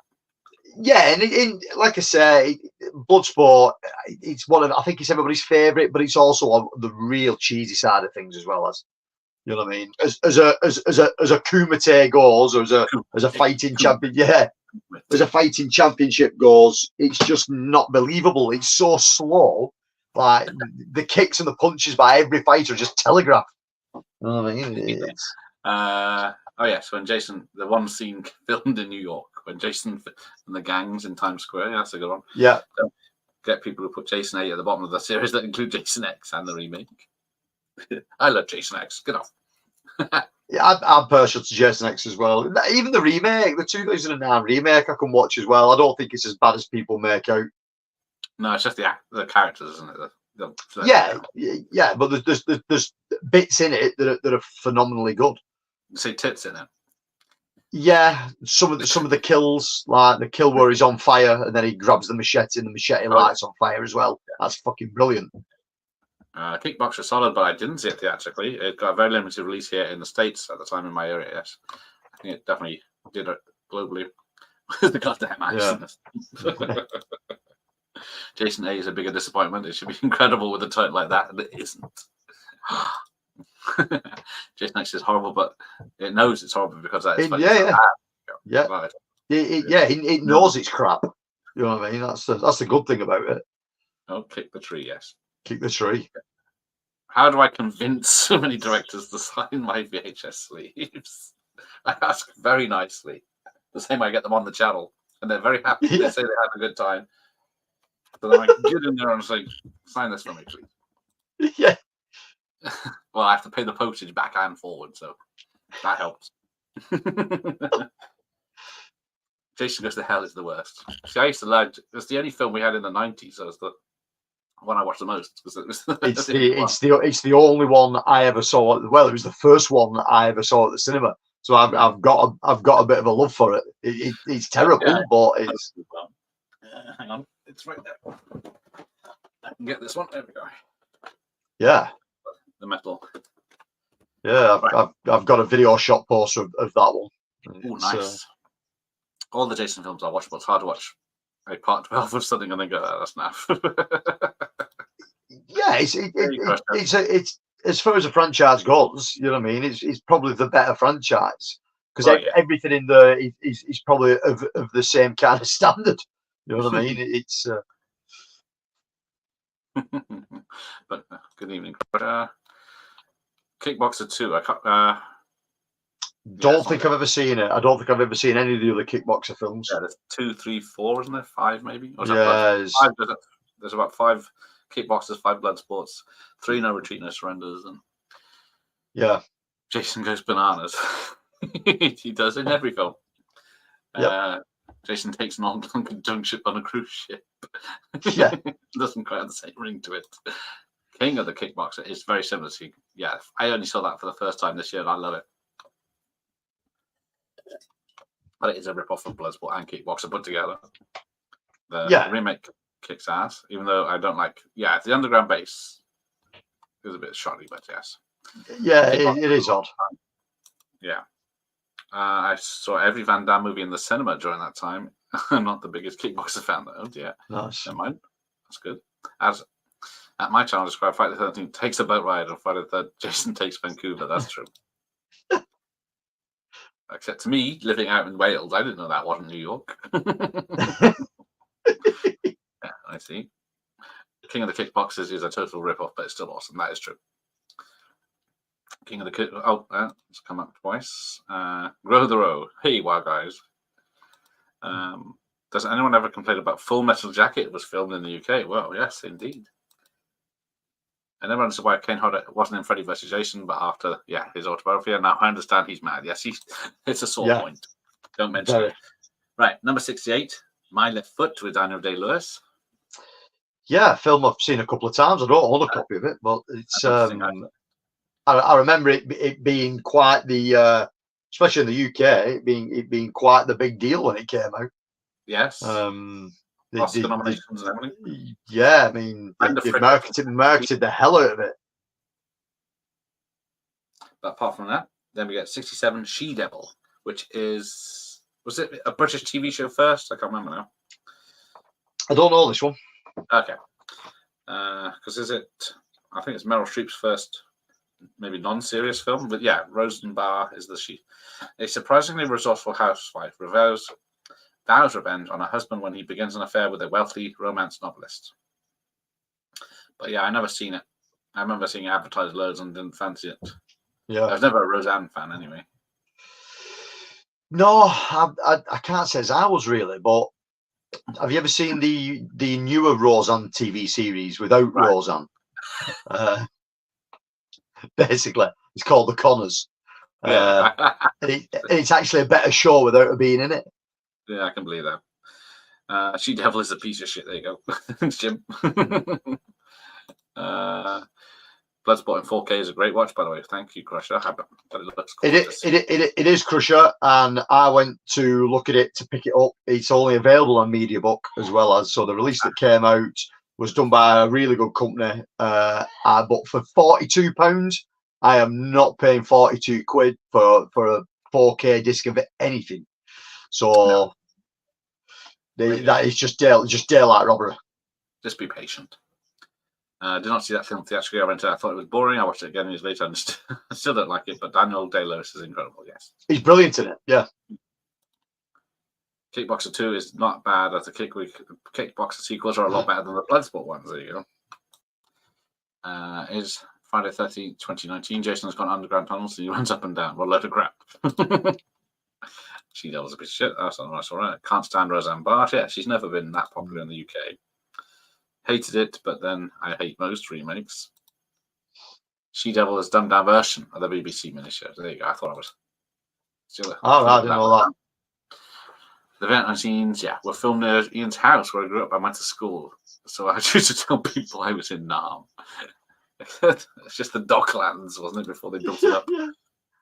I respect films like My Left Foot, but would rather watch a robot or a zombie in it. Exactly, I'm the same. Yeah, all day long. Unfortunately, I need to dip out for office. Okay, take care, Jim. I might see you later. Well, I think we will be going on. We're not at 50 yet. I should have done this in 2 parts. If I start skipping stuff in the chat, it's because we need to crack on. Only relevant stuff now. The She-Devil film version, she did that. I haven't seen that version, but I have seen the BBC one. Oh, hello, Alphabet Cat. Welcome. I used to like Roseanne, but she breaks the funny these days. Some areas of the UK were pretty war-torn. Yeah. Welcome to Wigan. Click. That's your Vietnam, is it? Yeah. Certain areas of Wigan like being in Damme. France. Nowadays, they don't. Yeah. My internet's dropping. I think ITV showed it. I have fit in 1990. I thought it was Pathfinder. Yeah, it wouldn't surprise me if it came out quick. Not paying 42 to see a waxy Van Damme. Waxy Van Damme. Yeah. Got some grain in it. It's a disco happening in Tony's house. Yeah. Right. Number 64, No Holds Barred. Now, I never saw this because it was a wrestling movie and I never fancied wrestling movies. Yes, it's a Hulk Hogan movie, right? Now, don't get me wrong, I'm partial to a Hulk Hogan movie. They're all shit apart from Suburban Commando. How the hell did this get in at 64? Like, I don't understand it. It's bizarre. It's a terrible film. It's terribly acted, and somehow it got in above My Left Foot. It's like, how does that even work? Kickboxer. Yeah, I mean, I know in '89 he was riding probably the height of the Hogan fame. He was a big deal, but to get into that with a cinema release of it as well as Jesus. Oh, I mean, hang on, we missed one. 66. Leviathan, which is my favourite of the underwater ones. Oh, we've missed two. We missed Leviathan and we missed Next of Kin. And Next of Kin. Bloody hell, who's running this show? So Leviathan, yeah, Leviathan's cool. It's all right. Next of Kin, Next of Kin, is that the Patrick Swayze film? That's Patrick Swayze with Liam Neeson as his brother. Yeah, I think I've seen this. I think it's director John Irving. I think he did Raw Deal, Hamburger Hill, and this mostly. But yeah, it's Patrick Swayze is a new big city cop in Chicago, and then his brothers are hillbillies. But then one of them gets killed in the city, and then he has to find the killer, and then all his family come in to help because he was killed by gangsters. And then there's a big shootout at the end. That's all I remember. Right. Let's have a look. Relevant stuff only, I'm afraid, people, because we've got to get to bed tonight. I love Hulk Hogan as a wrestler, but I can't watch him in his films. He's truly awful. He's nearly ruined Rocky 3 for me. The best bit he can do, isn't it? Yeah, like I said, Suburban Commando is probably the best thing he did of his own stuff. That's where the money seemed to be thrown. And it isn't a bad film. I mean, he can't act for shit, but it's not a bad film. But okay, yeah, Hulk Hogan beating my left foot. Now you know how Branagh feels. Henry V being shafted. Cyborg. Yes, every list needs a lion. Yeah. Next of Kin is good. I love when the hillbillies fight them off. That is the best bit at the ending when they all come to town. They all these hicks with bone arrows and crossbows and everything. Split second, getting excited about thinking Suburban Commando was a sequel to the Arnie one. Oh, that's good. Probably a lot of people probably thought that. Right, so next thing, no holds barred. Then we get to Chances Are. I didn't know that one. I might have seen it back in the day, but it didn't leave. Yeah, it's another Robert Downey Jr. film. I've seen this once. Reincarnated man unwillingly falls in love with his own daughter from his previous life. Once he realizes this, he tries to end their relationship before the angels erase his memory. But yeah, it's an odd one. A high rating on IMDb. Sybil Shepherd, Robert Downey Jr., and Ryan O'Neal. But apart from that, I know nothing about it. Yeah, no, it's not one I know. Right. Oh, there you go. Yeah, there you go. So yeah, he's reincarnated with Sybil Shepherd. It is a bad film. Robert Jr. was very good in it. He was one of his big breakout roles back then. And Alpha Cats were on TV once. Right, okay, then we'll go on to next one, Crimes and Misdemeanors. I think that's a Woody Allen one, isn't it? I've never seen that one. You've missed one again, number 62. Shocker. Now, this is a film with two halves. Yeah. Bizarrely, I don't own a copy. I don't know why. It's I've seen it a number of times. It's because it's like first time is catch a criminal, and second half is crazy. yeah. It's it's pretty decent. You know what I mean? You will see better, but there's also worse. You'll have a good time at least. Yeah. Directed by Wes Craven of all people. Yep. But it's Peter Berg, who went on to be a director himself. Got Mitch Pileggi as what's he in this X-Files? Ooh, duh. He's the head agent of FBI, isn't he? Right. Let's see. Then we get to Crimes and Misdemeanors, which is very highly rated, written and directed by Woody Allen, starring Martin Landau and Woody Allen. And it is a comedy drama. There's no surprise there, but someone's mistress threatens to reveal their affair to his wife while a married documentary filmmaker is infatuated with another woman. There you go. But then Meant to be one of that's meant to be one of Woody Allen's best films. There you go. Barry Norman put it on his top 10 of 1990 when it got released in the UK. I haven't seen it though. No, I haven't seen it. Yeah. Am I the only one who hates shock? It starts off well and it goes pretty fucking stupid. Yeah, if you're not with the stupid bit, then yeah, it's a terrible film. Yeah. You got to be in the right mood for this quick the handbrake turn it takes. Yeah. No more Mr. Nice Guy. Yeah, that's his quote, isn't it? Yeah, the baby. I find the misdemeanors uneven. There you go. Shocker is awesome, but it's really, really fucking silly. Yeah. Yep. Right. Then we get to the Fabulous Baker Boys. With Again, a film I've heard of. Yeah, never watched. No, I might watch it once when it came out, but I remember nothing about it apart from the main thing, which is the two Bridges brothers as piano players chasing Michelle Pfeiffer for some reason. But the story goes: the lives of two struggling musicians who happen to be brothers inevitably change when they team up with a beautiful up-and-coming singer.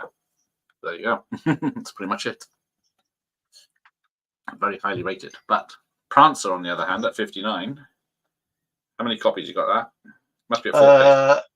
Oh yeah, there'll be a 4K this somewhere. Yeah. I found girl nurses a wounded reindeer she believes to be one of Santa's, hoping it brings it back to health in time for Christmas. Do you know what? That's a Christmas film I've never seen. It's the same here. How the hell it's not repeated every year? I don't know. I've never seen it. Directed by John D. Hancock of Bang the Drum Slowly. Yeah, it's But yeah, Sam Elliott as the dad and Cloris Leachman as the great. I don't know. I've never seen it. No, anyone know it? Yeah, it's a bit like Shocker's a bit like Sleepwalkers. It starts good and then gets silly. Baker Boys was a hit, but disappeared from trace apart from one Naked Gun. Oh, was it Naked Gun? Oh, was it Hot Shots? Wasn't it? And the singer in Naked Gun. Right. So, Casualties of War, which is missing. Sean Penn. God, yeah, being a right bastard to Michael J. Fox. Yeah. Again, a film I think I've seen back in the day. It's not something I've watched in the last 20 years, I don't think. Well, I watched it recently because it's not a fun film to watch basically because of the grape sodas that happen.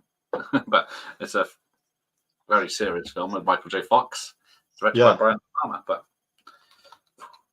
it is great.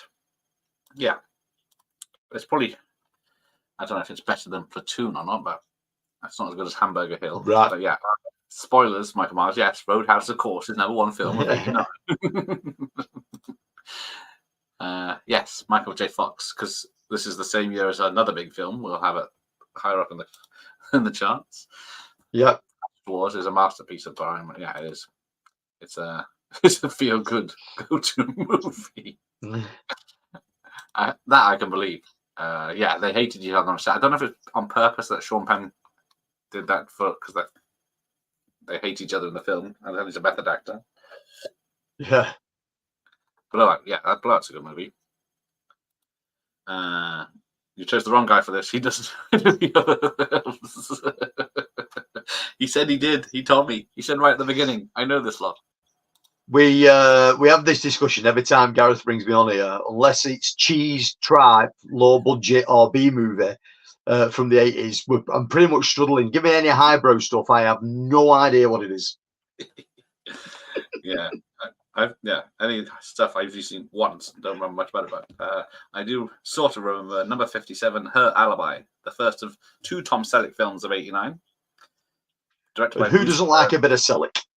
Yeah, this one's pretty good. It's a comedy where he takes this girl in. Yeah, he has writer's block, writing detective novels, and then he sees this very pretty woman in court and decides to take her in and pay her bail and live with her. Then it looks like she's trying to kill him, and then we find out other stuff later. But it's pretty good. You won't laugh your ass off, but you'll enjoy it. So, yeah. Then we get to 56, Blaze. Now, this is don't know this one. Based on a true story with Paul Newman and Lolita Davidich, directed by Ron Shelton. It's a middle-aged Louisiana governor falls in love with a young stripper, which jeopardizes his political career and radical policies that have made him a controversial figure. But yeah, there we go. Me and Michael J. Fox had that in common. We both pretended we were Nam. Yes. 80 pence character, yeah. So he's definitely a bastard in that. I'm definitely more lowbrow than I also. There you go. Yeah, her alibi is fun. The girl is quite attractive, yes. If you want a Russian bride, then yeah. I remember liking her alibi, but got ripped to shreds by the critics. Yeah, I think that's why it didn't do so well. You know, it's quite an unoffensive film. Yeah, it's okay, exactly. I wouldn't say run out and recommend. I don't remember that triangle, but then we get to Skin Deep. There it is. The only thing I remember is the glow-in-the-dark dildos being used in the scene. With two men. Yeah, again, I've not seen it. No, I've only seen it once. But yeah, John Ritter is a womanizing alcoholic writer whose life seems to be falling apart at the seams. And then he gets in lots of hijinks. But written and directed by Blake Edwards. That's about as much as I know now. Apart from John Ritter's got a very big beard in it. Okay, let's go Fly 2 at 54. That did quite well, I think, for a low-budget sequel to a big, low-budget original film. Yeah, I mean, I think the original film probably helped it along its way. Yeah. But it's a very different style of film. Yeah, completely different. But it was directed by Chris Wallace, who did the special effects on the first film, and Eric Stoltz and Daphne Zuniga again. She's appearing this year. But apart from the dog scene and when he turns into a fly, it was one I rented. I watched that one probably more than the original because it's just more of a schlock horror. Yeah. But yes, An Innocent Man is here. Will be coming up soon. Not too far away though. John Ritter, I've seen it once, and I know it has the actress from Fletch Lives as one of his girlfriends. There you go. I did not know that. When the glow-in-the-dark dildos are the main takeaway, it's a problem. Fly 2 definitely felt more of the same in a good way. There you go. I saw Fly 2 in the cinema. I liked it a lot. Good. There you go. Happy days. Right, then we get to 53, An Innocent Man. Yep. So this one's a bit more serious. Bit more solic. Yeah. Who did this? Peter Yates did this, of all people. It's got F. Murray Abraham, Miguel Ferrer, and yeah, so a couple of dodgy police people, one of them being Sledgehammer, put him away for something he didn't commit, and then he comes out to prove his innocence. Standard thriller, but pretty good. Yeah, Nicholas likes it. Movies, man, it's got the Australian Blu-ray Fly, I guess. Is there not a UK one? Possibly not, no. I don't think Fly 2 doesn't have the emotion of the first one, despite some good gore effects. Yeah, it's basically just a monster movie, isn't it? The Fly 2 is a better horror sequel than this might be, and nice squelchy effects. Yeah. Yeah. So then we get to Say Anything at 52, the famous Lifting the Boombox film. Lifting the Boombox, yeah. Up to the window. That's all I know about it. It's about all I know about it as well, really. I mean, that's quite an iconic scene, and I've never seen the film. It's bizarre, really. I've seen it once. Maybe twice, but I still only remember. Yeah, it's got 7.3. It's one of the highest rated films we've come to so far. Cameron Crowe wrote and directed it. John Cusack stars in it with Eye on Sky. But it is a noble underachiever and a beautiful valedictorian fall in love in the summer before she goes off to college. But that's about it. Yeah. And there you go. Movie Mad has not seen Innocent Man, but picked up the Blu-ray region free for a couple of quid. Yeah, it's well worth its time. It's a good police thriller. No, doesn't ring a bell. And this man, one of the films that are much better than you expect. Yeah, I think because it didn't do well, and Tom Selleck didn't have a good year because I guess the year before he did Three Men and a Baby, which did very well. Biggest film. Yeah, really well. Future episode. same guy that did the Accused. That makes sense. It's very cliche to watch, but yes. Never say anything, even though I love Peter Gabriel. Did he do some of the songs? Did he? Right. Then 51, we get a Disney re-release. Re-release, yeah, The Rescuers. Yeah. I mean, back in the day, this was a big deal. It's actually a really good film as well. I couldn't find it because it was under my retail. But there we go. Yeah. I'm sure I have these in order. Then we get Lockup. So another man in prison, but this time it's Stallone in his only 1989 release. Yeah, I don't think I've got a Stallone box set, and Lockup may be on that. I'm not 100% sure. But yeah, it's a another good thriller from '89 that was sneaks into the UK. I don't think it even came anywhere. Oh, hang on, I missed Cousins at 50. Bloody hell, I'm jumping all over the place. But we are at 49 for Lockup. But Cousins is a remake of a French film where people go, oh, Ted Danson, and if I can spell Cousins and pick the right year, we'll see what it says. But I've never seen it. Oh, it's a wife swapping film. Yes. Two couples go to a mutual friend's wedding and end up swapping partners. That's about it. Because they think the other partners are having an affair, so they fall for each other then. But yeah, who did that? Joel Schumacher, of all people. Right. Falling Down and Batman for Forever fame. But yeah, Isabella Rossellini and Ted Danson. There you go. Right, as we're at the halfway mark, do you need a break? No, I'm fine. If you need one, by all means. Well, I'll let you talk about Dad for 2 minutes. Dad. 1 minute. So that's another Ted Danson film, I think, isn't it? Yeah. So it says, while his mum recovers in hospital from a heart attack, John puts his busy life on hold to fly home and help his elderly dad around the house. John's son later joins them, and they are all truly bonded for the first time in a tragical final time. Yeah, that sounds soul destroying. I have no idea. It looks like Ted Danson, and I can't actually see what else is in that. Let's see if I can find it. Dad, 1989. Dad, 1989. Cast. So Jack Lemmon obviously plays the father in it. Ted Danson, Ethan Hawke, Kevin Spacey. It's quite an all-star cast. Kathy Baker. Again, it just sounds like one of those films that I would have never have seen. Yeah, same here. Yes, the Disney re-released a big deal back then because it was the only way to see them. It's true, there was no VHS until the 90s for nearly all the films. Yeah. And then they were limited then. Yeah, Lockup might be one of his most understated performances. That is good. Underestimated, sorry. Lockup is a great prison movie, says Crusher. It is.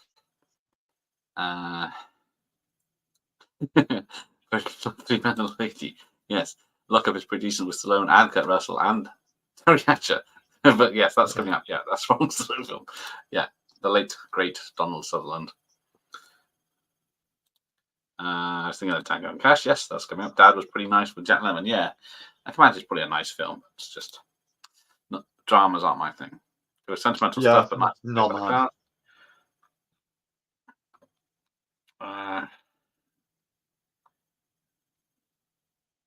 Right, let's have a look at next. Nightmare on Elm Street 5. So we've had Halloween and we've had Friday the 13th. So this is the highest of the three films. Dream Child. Yes, I can't remember which one of the three didn't get a cinema. Didn't get a cinema release now. Not sure. No, did have the details once, but not anymore. Yeah, as a franchise, I don't mind the Nightmare on Elm Street series of films. They've not one that I've constantly gone back to. No. You know what I mean? It's and people do truly love the franchise. It's good, but it never really held up that much for me. I think the first one was great. And then I always enjoyed 3. Is that Dream Warrior 3? Dream Warrior. Yeah. I enjoyed that one. And then the rest of them, they're okay. They're what they are. Yeah, I forgot to mention, Elm Street came out in May 1990 in the UK. Jason Takes Manhattan was straight to video in January 1990 in the UK, and Halloween 5 was straight to video in August 1990 in the UK. So right, that's where they went. Nightmare 5, I bet, is better video cover than it was a film. It's a boy. Yeah. Don't tell her it's me, the boy from school from. Yeah, never. It's not on my list, Bob. I don't know where that came from. Right. So number 46, Sex, Lies, and Videotape was probably another one people thought was a bit saucy. And again, it's not one. I've heard of it, but I've never seen it. No, I think maybe I may have seen it once on Channel 4, like in the 90s. But yeah, James Spader, Andy McDowell. Sexually repressed woman's husband is having an affair with her sister. The arrival of a visitor with a rather unusual fetish changes everything. But yeah, it's who is it? Soderbergh? Yeah, Steven Soderbergh wrote them. Right. So that's it. But enough of that one. I do like Elm Street, but always makes me laugh when people say how creative it is. Still, always expect the dreams to be in black and white or animated or something. Yes, as dreams are. Then at number 45, if I am correct, is Glory. Yeah, American Civil War film. Yeah, very good one. Winner of 3 Academy Awards, actor, cinematography, and sound. This is Edward Zicks, one of his many big films. Music by James Horner. So yeah, very good film. Yeah, I thought as much. You don't see much in Sex, Lies, and Videotape. It's more of a drama, isn't it? And then number 44. But All Dogs Go to Heaven. All Dogs Go to Heaven. I think I've already seen it once. It's a Warner Brothers film. Yeah. Only 82 minutes. Right, and then the summer of sequels. That's coming up. So yeah, then we get another drama, racial drama, and Do the Right Thing at 43. Spike Lee, big film of the year. Got a fancy Criterion release not long back. Oh, did it? Sorry. Yeah. Nightmare 5 is toilet juice. Says a biased Michael Myers. As a teenager, I was so disappointed with Sex, Lies, and Videotapes. Exactly. You expect a raunchy film, wouldn't you? I wonder if Jay Spacer wouldn't make a film that wasn't rude. Exactly. Yes, I did. Yeah. Yes, thank you. And yes. High Spirits. High Spirits is the first watch party I did. I like High Spirits. I think it's a good film. I do enjoy it. It's not good. Daft. No, it's enjoyable. Just daft. Yep. But then number 42, The Dream Team. So this is the first of Michael Keaton's films, and I do like this one. I thought I had it, but I couldn't find it, so I don't know where it went. But I thought, was it? Yeah, again, I don't think I've ever watched it. Baseball game, and their doctor witnesses 2 corrupt cops killing someone, then gets injured, and then they have to solve the case and save him. So it's not hilariously funny, but it's very good, entertaining-wise. But then we get another Disney re-release. Yeah, Peter Pan. There we go. Peter Pan. And then at number 40, this is going to be upsetting. It's every American's favourite film. Yeah. It's Roadhouse. So his second film in that list. To be fair, though, it is quite good. I mean, I was taken aback with when I first started on YouTube and I got to know a few American guys. Right. How widely popular this film is in the States. It's fucking massive.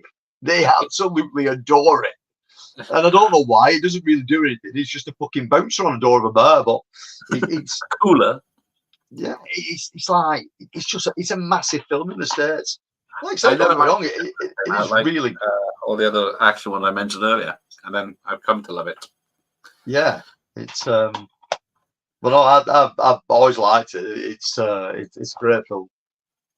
Yeah, Beetle 2 is the best thing about Haunted Honeymoon. Yeah, Yeah, he's PO2's great in it. Liam Neeson as the ghost. Yes, Liam. I need to get a copy of the Dream Team as well. Better than any comedy you will see here. That is definitely true. But you wouldn't see it. It's mental patients, so they couldn't show that. Oh, the Faces for Radio is holding his Roadhouse as well. Good. We won't talk about Roadhouse 2. No. Or the remake. Disney releasing stuff on home video instead of just going to cinema was probably the biggest mistake they made.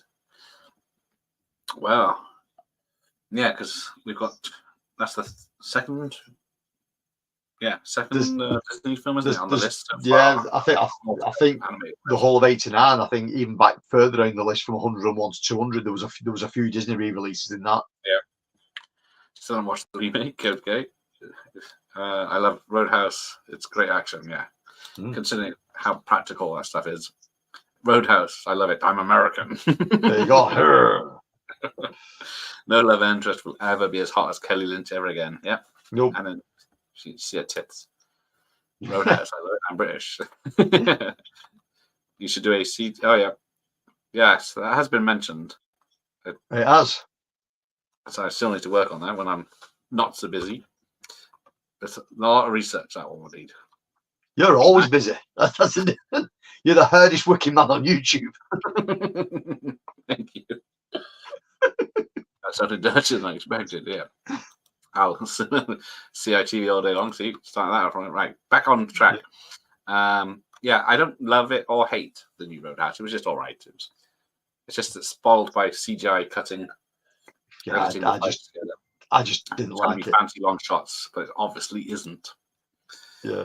Hey, read your movies. Great film, Roadhouse. Anyone seen the remake? It was okay until the Irish twat turns up. Yeah, that is that problem. I'm pretty sure I'm older than Sam Elliott was in Roadhouse, which is depressing. That is depressing. Yeah, knowing how old he looks back then, even though he was young. Yeah. Bit where he puts his hair on his elastic band and his ponytail. But what a guy, though. Absolutely brilliant guy. Yes. Hang on. All right. Certainly on the cards, then, if everyone wants it. A live chat about 80s children's TV shows, I think we'll start with. Oh, hated the remake, I guess. I can imagine Sam Elliott seeming young. His voice is probably deep from birth. Well, he's in Frogs, isn't he? He doesn't have long hair. He doesn't have his moustache. I can tell the remake isn't as sleazy as the original, which is part of the appeal. Yeah, it tries to copy elements that were in the first one, but obviously not the girl dancing with her tits out in the bar. Oh, New Planet of the Apes is awesome. Anyway, back to Weekend at Bernie's at 39. I don't own a copy of this. Yeah, it's one of those films that as kids, I think everybody watched. It was one of those that everyone always talked about at school. You know what I mean? It's and it's pretty good. You know what I mean? This spawned a sequel as well, hasn't it? That's arguably okay. It's doesn't make any sense. It's completely different. No. Where they voodoo him back to life with a pipe playing or something, panpipes. Yeah. Oh, it's from the director of First Blood as well, so that's always good. But no, just one of those films that just reminds me of playground stories when I was younger. Have you seen Weekend at Bernie's? Yeah, it's great. I was one of the, again. I didn't like it back in the day. Really? I do like it. That's how pathetic I am.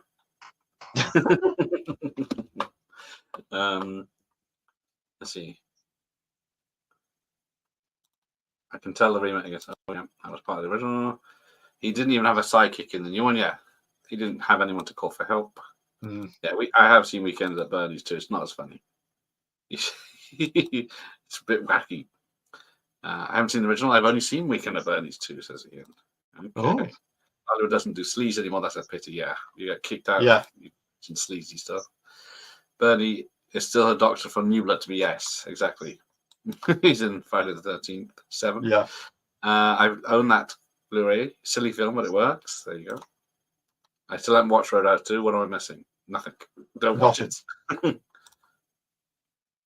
Isn't Bernie? Yeah, that's it. So that's Friday the 13th. Yeah, there you go. Elliot is young in frogs, brown hair, and also without mustache. There you go. So I was right. But yeah. So where do we get to? Cracking through this one. No one. 38. The Burr. The Burr. The Burr. I've never seen this.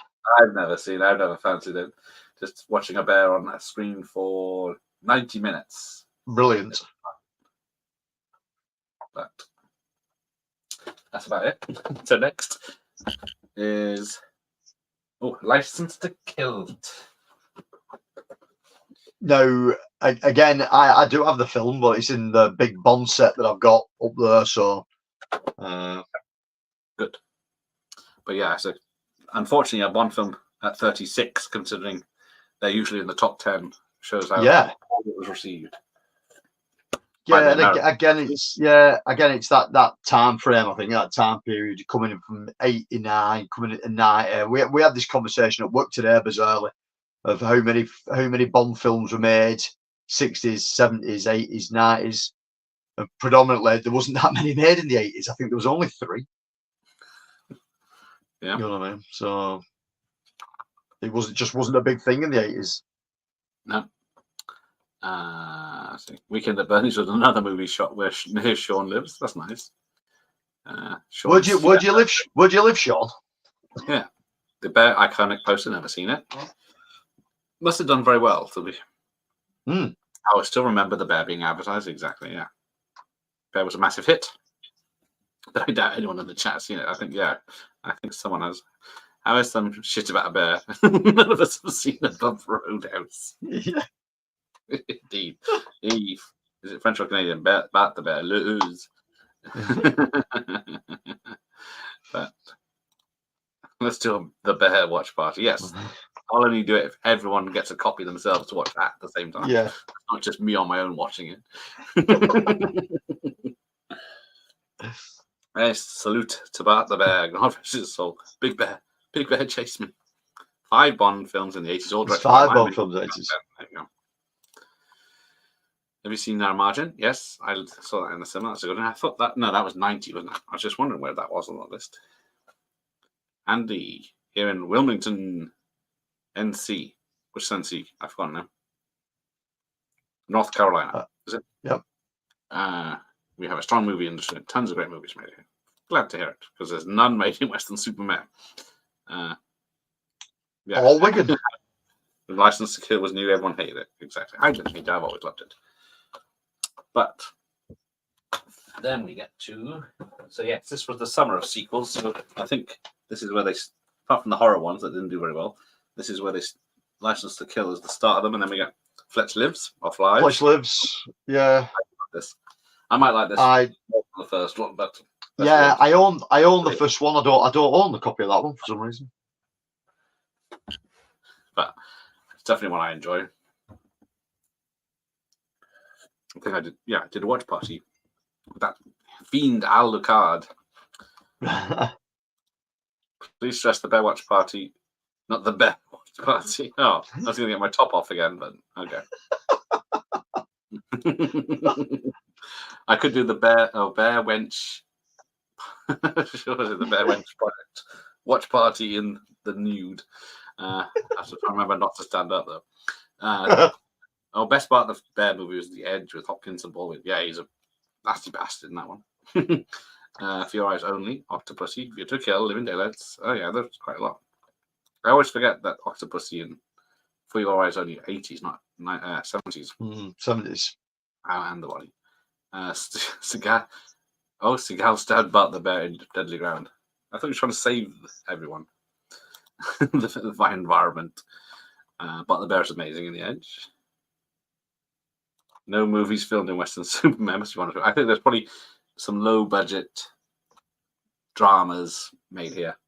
Yeah, we've had quite a few TV things filmed in Wigan, but we've had no films filmed here. I think some of Only Fools and Horses was filmed here when they came back when they lost all their money. Right.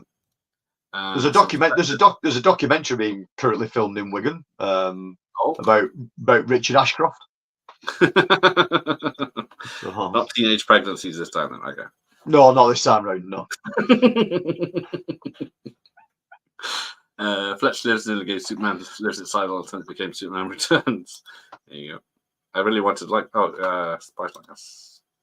I like Spies Like Us. It's not great at all, but it's just nostalgia for me with that one. Yeah, there was some serious money pumped into it though, using Paul McCartney for a song, and he wrote the song for it. Right, where are we? I'd like to see Seagull grapple with a bear nowadays. He would probably win. Yeah, the bear won't be able to lift him up, the fat knacker. Bet they'll never be using real bears in movies anymore. Yes. Was it Prey? With a fake bear, isn't it? IMD says Pride and Prejudice. Yes. Sanditon, yeah. I think they filmed it near the centre, probably. Prey, yeah, I thought so. Right, so then we get to 37, Lean on Me, which is a very good drama. Although we've dropped down some though. We was on 35.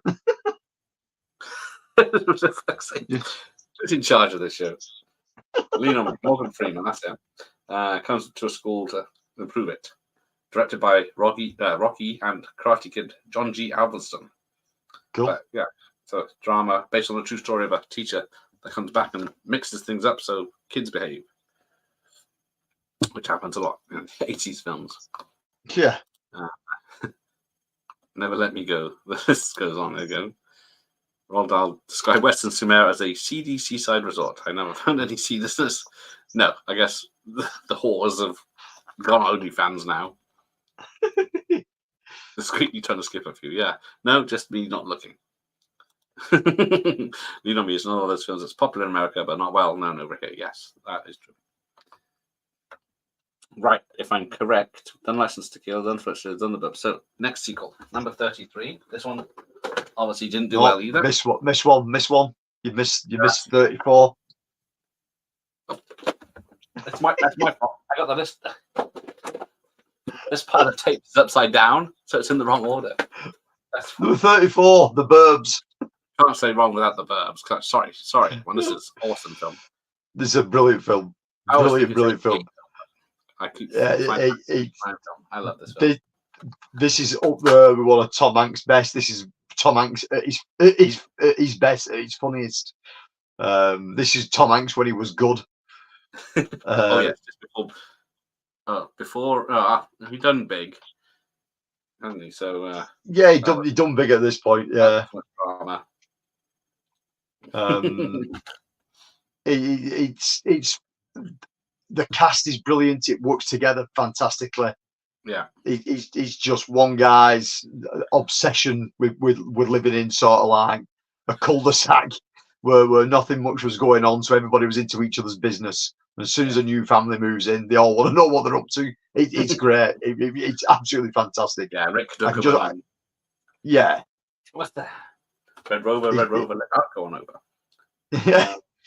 But yeah, Bruce Dern in a comic role for change. Because normally he plays wackos in serious films, but in this one he plays it. It's a comedy. Yeah, and just Corey Feldman just sat watching the hilarity unfold because he knows how bad all these guys are.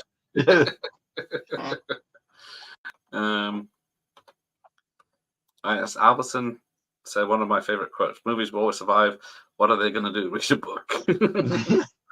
Yes, the stream had all got the shit because of me looking in the wrong order. Yeah. Oh, Karate Kid 3 and 4 are underrated. I did not enjoy the next Karate Kid. I've only seen that once, and that was a few years ago.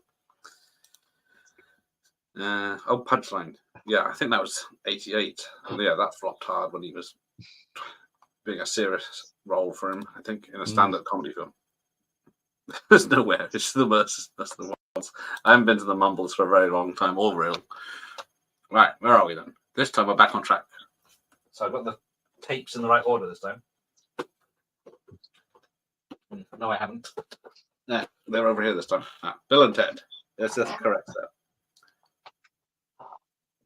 Oh, you got the collection. I've got the limited edition trilogy.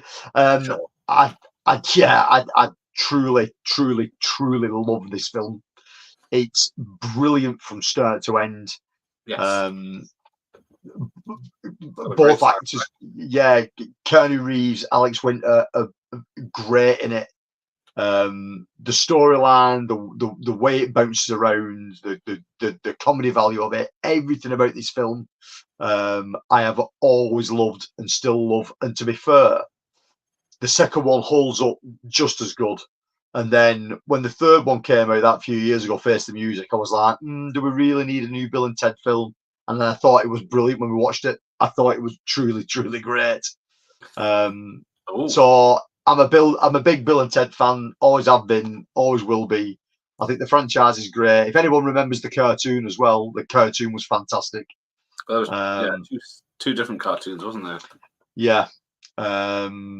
But yeah, Bill and Ted's Excellent Adventure. What can you say about it? You know what I mean? It's soundtrack's phenomenal. Only just the Bill and Ted part with a warning about how it might be offensive. Yes, unfortunately, every film from this list is probably on that. Yeah. Yes, next Karate Kid has a scene with the monks going bowling, and an amazing speech about life. Yeah. Right. So then we get to another remake. Three Fugitives. Remake of a French film. This one's not bad. I saw this in the cinema. It's not. Don't think I've ever seen it. It's another comedy with some drama.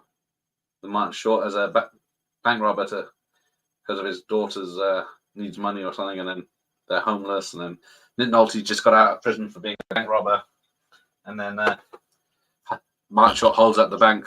Nick Nolte's in, and then the police think Nick Nolte's trying to rob it, and he's trying to help Martin Short rob it properly to get it over with, and then hilarity ensues. It's not bad. But no one's seen it, so next. K9. Yeah, this is gonna. I mean, I love dogs. I love dogs. Dogs are great, but I hate films with dogs in them. I think the only one that I ever really loved, that I don't know why, I was obviously from my youth, was Digby. Digby, of course, yes. Standard at Christmas in the 70s. Yeah. Yeah. But films with dogs, no, just don't do it for me.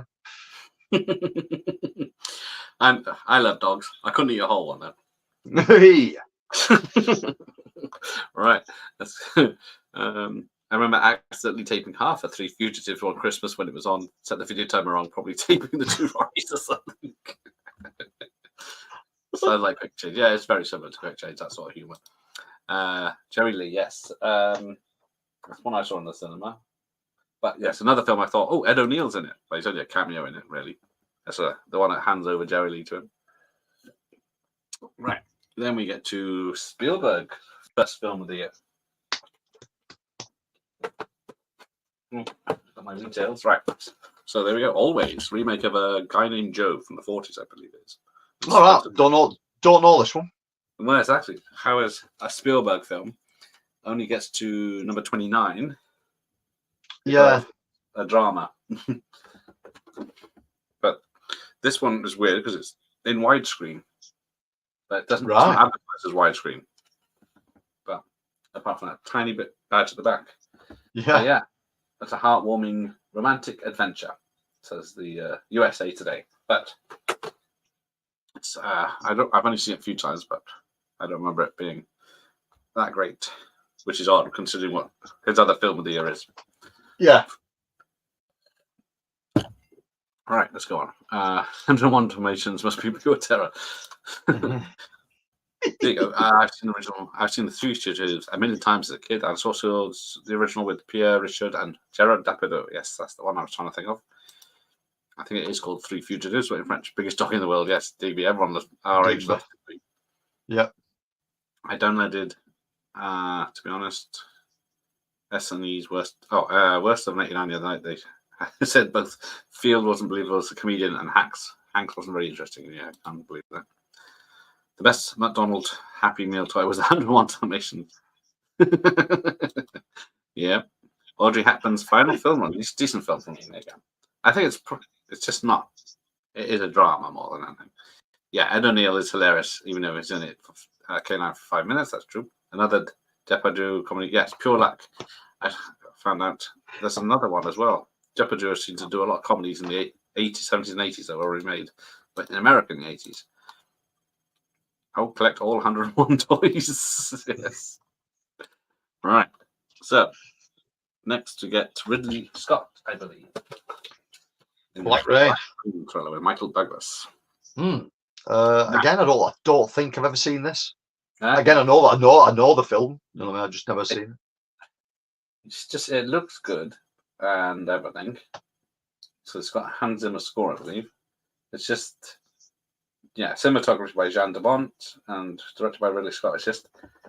It's not much of a thriller, I think is the problem. There are two guys that go to Japan to take a fugitive and then accidentally give it to the gangsters people instead of the police, and then have to track him down. There you go. Ian says it. I really wanted to like Black Rain. It looked so cool. It's just boring. Exactly. That's the sad thing about that one. Right. So then we get to another great film that I don't own a copy of. Yeah. Cine Villeneuve. I watched this again a couple of weeks ago. Still great. Yeah. It's my favorite of the four they did together. Number 27, See No Evil, Hear No Evil. And the fact it's got the lovely Joan Severance in it. Say no more. It's out of the ones they did. I think that's probably my favourite. Yeah. I mean, yeah, you got stir crazy and that, but I think that's the one that I generally went back to more. Yeah, it's a shame they didn't do more because Stir Crazy they were actually in it together the whole way through. Silver Streak, Pryor only has a small role, and then by the time they did Another You, Pryor was so ill he didn't have much left in him. Yeah. And stuff like that. And wasn't Black Rain a hit or did it flop? Scott wasn't known for his blockbusters outside of Alien Gladiator. Well, let's have a look. What was it? 28. So it's not terrible, but it wasn't great either. But when you see what's up against it, you'll find out how much of a hit it was. Hey, Huck's Pop Culture Cafe. Welcome. Hello, Huck. How's it going, man? Are we okay? Greetings. Yeah. Welcome, sir. Right, we're heading into the top 26. Even though they got even another one they got remade with Chris Williams and Crystal, Father's Day. Yes, many films they stole from the French and then watered them down so they weren't good. Yes, I still can't believe Tony Scott is dead, although I like it. Good old ridders. Just been informed I've seen Black Rain, but have zero memory of it. Yeah, that's how much it affected it. It doesn't have much action in it. I must keep missing stuff. But unrelated, right? I remember it was quite a big release on Laserdisc, Black Rain. Probably most copies ended up in a landfill with the E.T. Atari game. Yeah, it was never popular. I think it did well on VHS as a because it looks cool. It looks like an action thriller, but it's not. I always loved See No Evil. Politically correct. Let's be fine. Yeah, when it's a positive depiction of deaf and blind people, that two actors that spent a lot of time were researching and meeting the people, and then they'll just say, "Well, that's rubbish because they're not really blind or deaf." They're just pretending they're taking the piss. Oh yeah. Oh. Let's have a look. Oh, I've lost it. Man down. Right. Let's have a look. There you go. There it is. Prior to this, comedy had never been wilder. Yes, there it is. Nice. Very clever. That's Ace, Michael. Scott Glenn and John Glover. Oh, yes, Night of the Running Man. I remember enjoying Black Rain back in the day. More drama filled, if I recall. That is true, yes. There's a lot of good bits, but as a whole, it's not very much fun. Slanny is. Oh, something else entirely. Right. I ever noticed that with the AT game being a land film, a lot of them are in really good condition. That is true. They're probably very protected. Yep. It's a local film. So. If you haven't seen the new I've seen that pop up, the new Gene Wilder documentary, Remembering Gene Wilder. They talk about it. Yeah, because they never got together outside of work. No. Which is odd. You think they'd been friends forever, but yeah, they didn't spend any time together when they weren't working. They totally ruined the last shot because they both say the word handicap. The film ended. Oh, Jesus Christ. This is still around. Right. And number 26, baseball.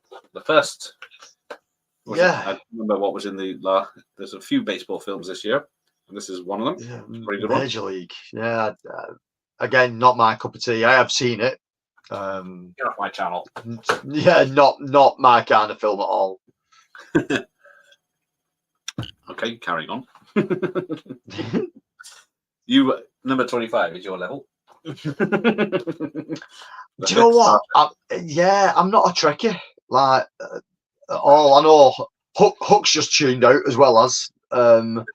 It's. I never have been. I don't know what it is. Directed by William Shatner of all people as well. Yeah. Who did? The films, the TV shows, anything Star Trek related. No, I've just never been to the whole Trek thing. It was a slow week. I didn't have a telly. That's ambitions. Oh, sorry. Yeah, Nicholas loves Major League. I was that mad. I was mad. I couldn't stop laughing. As I said before, I remember showing Cineval and everything, but left in the line. I heard resonate so bad if you like it up the butt. Yeah, it's all right. It's not offending anyone. Right, number 24, I think, is the highest rated underwater film of the year. Yeah, definitely. Who made it want to talk about? No, The Abyss. And this is the short version at 3 days, 15 minutes. And it wasn't a hit, you say? No, it's an okay film. You know what I mean? It's not one I go back to on a regular basis. I have seen it a good number of times, but yeah, I didn't see it in the cinema, and I didn't see number 23 either. Pet Sematary. It's about one, and I don't own it I thought I did, but I couldn't find it in my Stephen King collection. There it is. Another Fred Wynn film. So that's the second one for him. Yep, really good film. Proper give me the heebie-jeebies. This one when I first saw it. It's got a nice tone to it. Nice pace to it. It's a good film. It's not. I don't think I've seen it since becoming a parent because yeah, loads of people have said the same thing about it. And then where do we get to? Oh, we get number 22. Al Pacino's big comeback after 4 years off. A good thriller. Serial killer. Sea of Love. Sea of Love, one of the many films of the 80s and 90s that had the name of a 60s or 50s pop song. Yeah. Again, not one I've ever seen. Oh, well, if you like a good thriller, this one is good compared to Black Rain. It's good anyway. Right. That's a whodunit, but actually, it's not whodunit. If you've watched the film, you'll recognise the actor, who's more famous now than he was back then. But yes, Michael bloody loves Pet Sematary. Pet Sematary is directed by a woman, believe it or not, yes, and she directed the sequel that's unrelated. I'm sure if The Abyss was really bad, a reviewer would have prepared to write a soundbite abysmal. Hey. The critics liked it, I think. I was talking about female Star Trek, about Star Trek once, and to a female Star Trek. That's amazing where my knowledge came from. There you go. I remember them guessing the Vigilant. Channel 5, yeah, didn't hear that one. Fuzzy Wuzzy was a woman, yeah, exactly. Sea of Love is great. See, one of my own knows. Don't read books, but my ex couldn't sleep for about 3 days after reading the Pet Sematary book. I can imagine that. I can't remember if I've read the book. Because in the 90s, I was reading all the Stephen King books. But Sea of Love is briefly a young Samuel L. Jackson. I haven't seen it all. But welcome, Steve. Welcome. Right. Then we get to, yes, Eddie Murphy's Harlem Nights, another Richard Pryor film. Richard Pryor, yeah, I was just going to say. I've watched this once. Again, not really my forte. It's a long while ago since I've seen it, but what I can remember of it, it was okay. It was. Yeah, that's about all I've seen it a few times, and that's all I think. It's okay. It's just. What's it? Eddie Murphy wrote, produced, starred in, and directed that one, I think. Right. He's just done Coming to America, which was a massive hit, number 3 of the year in '88. Yeah. So, but then he made this, worked with his Richard Pryor, who he always sort of copied in his stage show, sort of, and then was it some other old comedian he had in there? Yeah. But yeah, it just wasn't funny, unfortunately. It was surrounded by yes men, I believe, probably. Let's see what's going. They probably cut the fuzzy words out now. It's a slur of some sort. It probably is, yes. Hey, Andy's watching us on the big screen. Yes. 3D. Sea of Love is very Hitchcockian. Hello, Slasher Red. Yes. It's a good film that's Pacino came back to work for. Yeah, he was someone well at this point. He trotted out a fair few films. The 80s, yes. I'm surprised about how many films he's ever done. A lot of them serious as well. Harlem Nights is a joyless experience. Not surprised Murphy never directed again. Yeah. Prior to Harlem Nights, comedy had never been funnier. Yeah, that is not true. But where are we going? Oh, here we go. We are number 20. At last. Stallone. From the Stallone collection. What's on this one? Cobra, Assassins, and Tango and Cash in this one. There you go. But this is a good teaming up of actors. Yeah, if you're going to put anybody together, then Stallone and Kurt Russell. You know what I mean? It's I really like Kurt Russell. I always have done. Yeah. But it's I think it's one of those films that out of all the Stallone kind of stuff, it's probably one of the ones I've watched the least. Oh. That and maybe Assassins. I don't think I've seen Assassins that much. No, that's one I don't watch much either. Yeah. Again, I should sit down and go through more of this stuff, but I have seen it a good few times, but it's been a while. I forgot this. It's July already. July already on my channel, and I haven't done a. Have I done a film yet? Oh yeah, I did Rambo 2, didn't I?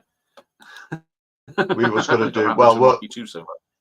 We're doing a Stallone thing, but we're doing it for September. We've called it Sly-tember. Ah, good. Not ripping me off this time, then. Good. Not ripping you off this time, no. No. I will pay some rights money for that. Cash in hand. Yeah. I should have, even though trademarked it. Yes, didn't get another Alien movie till 1992. There were 2 Alien rip-offs: Deep Star 6 and Leviathan. Yes, they were earlier. Deep Star 6 is a perfect Alien rip-off, but it works for it. It works really well for it. Yeah, it's got 1/10 of the budget, but yeah. Yeah. And even Alien was low budget. Yeah. Yeah, don't think they got her wrong. Yeah, I think that's Richard Pryor and Eddie Murphy, which is a shame. Cap's going to come out of the big TV, let the girl in the ring. Yeah, Tango and Cash is a banger. Which one's the second best cop in LA? Yes. I'm nice to some of those films, but I'm sure the making of the film is more interesting than the film itself. Yes. Tango and Cash used to be on TV a lot. It's something. It must have something problematic in it, as it hasn't been seen in years. Yeah, it's an 80s action film. I think it was the last studio released film of '89, so it just got in here. Right. Although, if that can't be right, this must be based on Lifetime, isn't it? Not the year. If it's number 20 after 2 weeks in the charts. Yeah. Up, Slinky. Yes. What's his name? Howard. Clint Howard in Tango and Cash. Assassin's okay, but it's way too long. That is true. It's got some great explosions, but apart from that. My one Harlem Nights fact is the budget was so high because of how much McDonald's food they... Yeah. They did have... he had his entourage and everything on that one, apparently, so they were just pissing money away. Crash is great, but it's not as good as Lethal Weapon 2. That has to be top 10. Ooh, we'll see. Might be some upset people, yeah.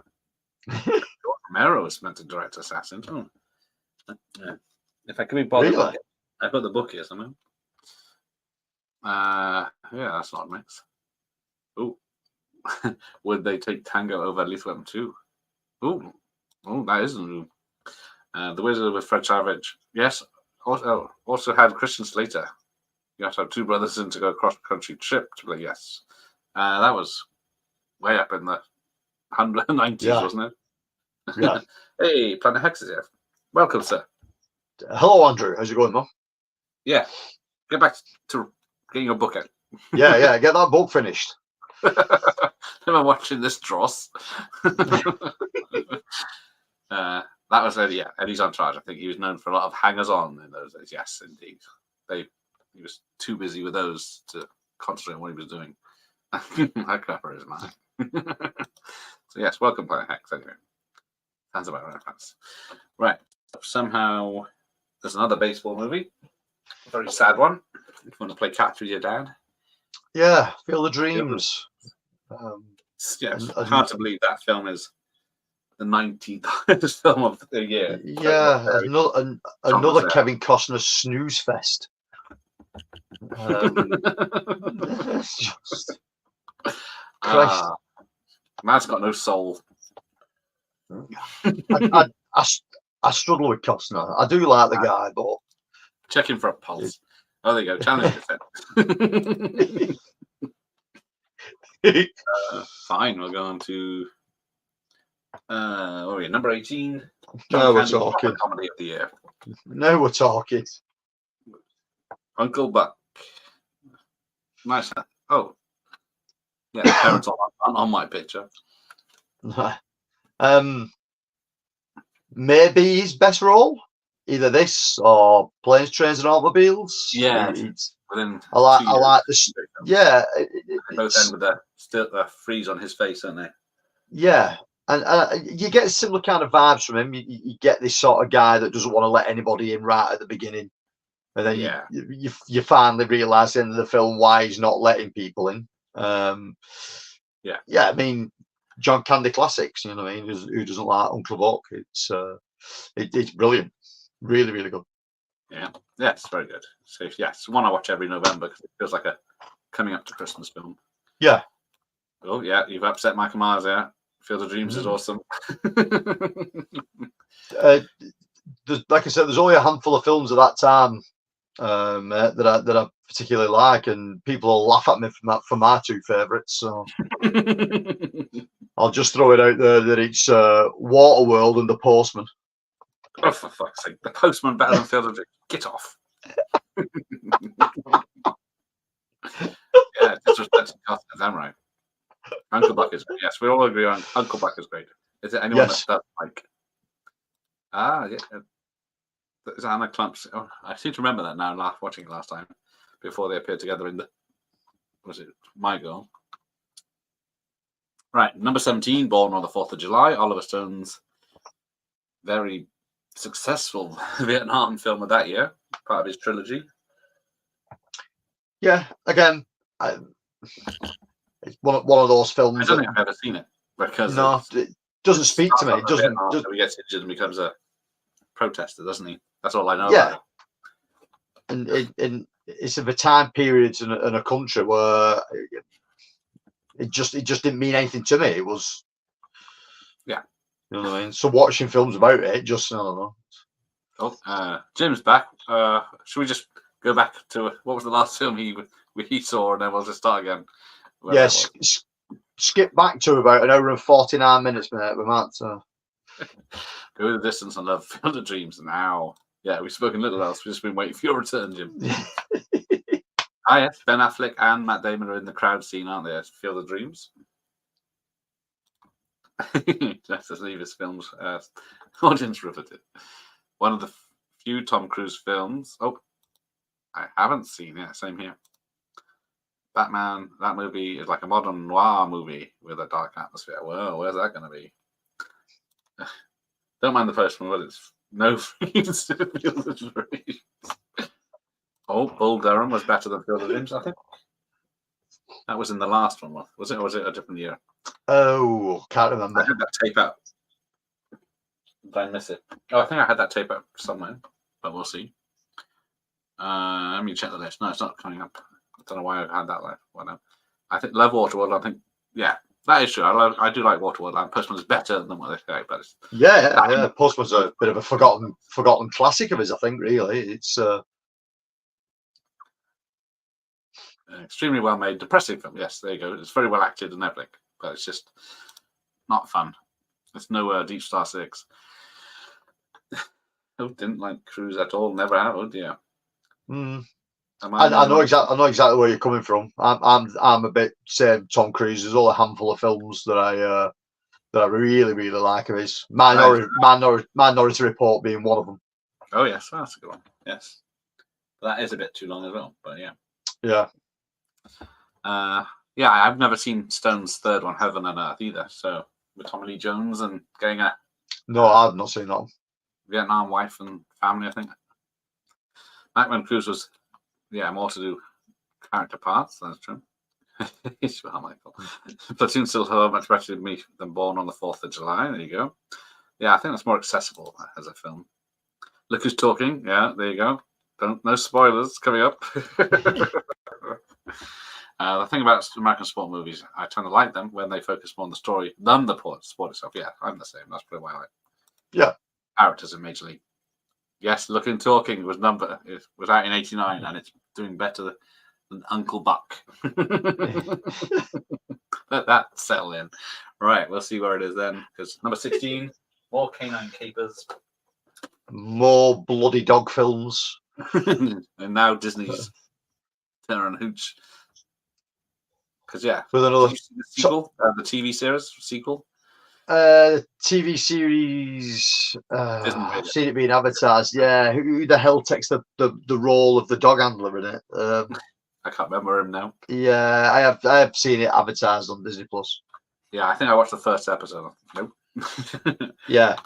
Yes. Oh yes, Tom Cruise. The Firm is a very good film. That's the first film I saw him where I liked him. Yeah.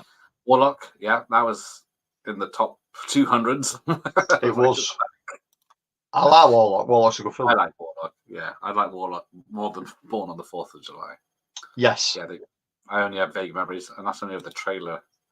Love Tom Hanks, but always hated that fucking movie. Dear. It's not one I watch a lot because the dog dies, but it's supposed to be a happy ending because he had puppies. But next, number 15 is a regular Christmas one. Christmas Vacation. Yeah. Straight to video a year later in the UK. Just all round Christmas classic. Schiller was full before anyone says it. So I get what? It's just one of those classic Christmas films. Watch it every year without fail. You know what I mean? Always have done. Yes. Sometimes I could watch it twice if I have time. Yeah, it's just it's good. You know what I mean? It's the first two are great. Vacation, European Vacation, and this Vegas Vacation's crap. I never ever liked it. I got some love for that one. Well, like I said, Christmas Vacation, yeah, it's great. European Vacation has tits in at least. Right. Hang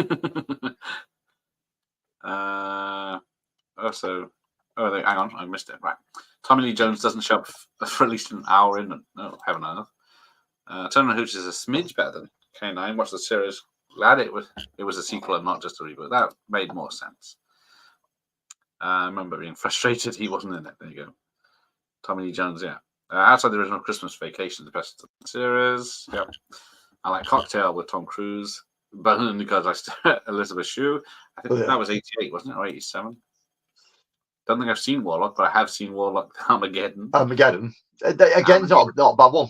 It's not a bad No, one. it's not bad. I can't be bothered Yeah. to stand up. Yeah, it's not as good as the first, but it's still a decent film. Loverboy. I think Loverboy was in the 200s. So the original at the drive-in, the second one at the theatre I was working at. And I didn't like that movie, so I skipped the third until video. What a mistake. Oh, I saw vacation films.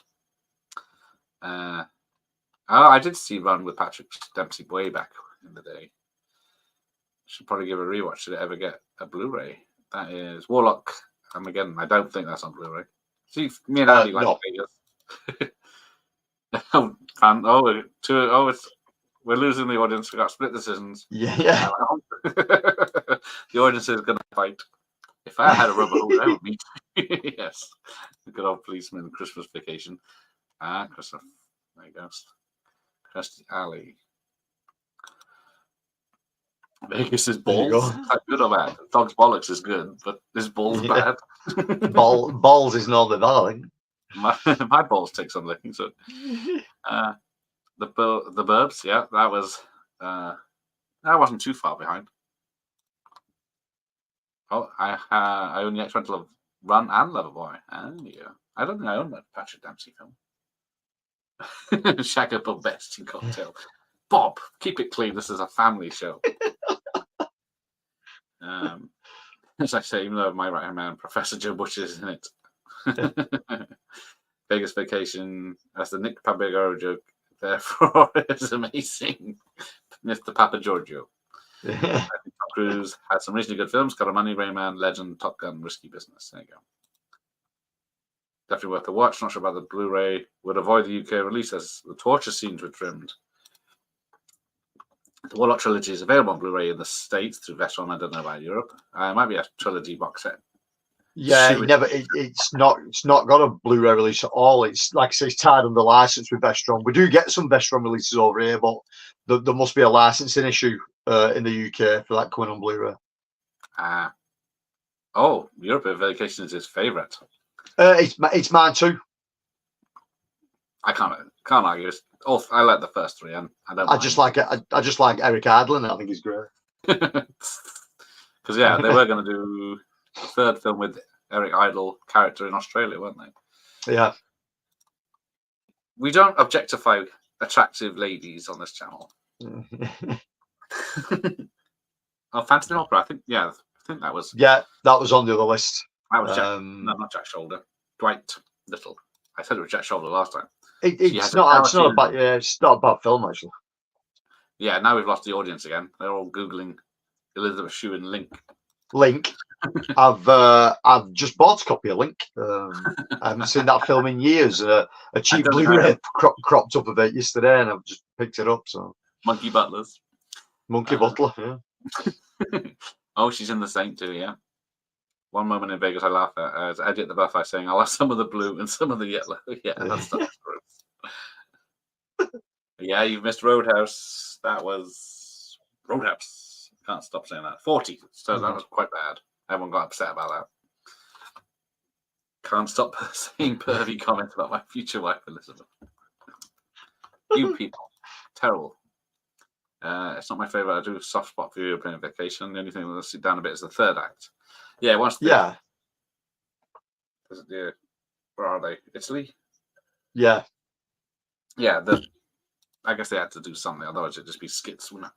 My favourite, maybe of the franchise, is the Louvre closes in 15 minutes. You've only got and then we got 10,000 works of art to look at.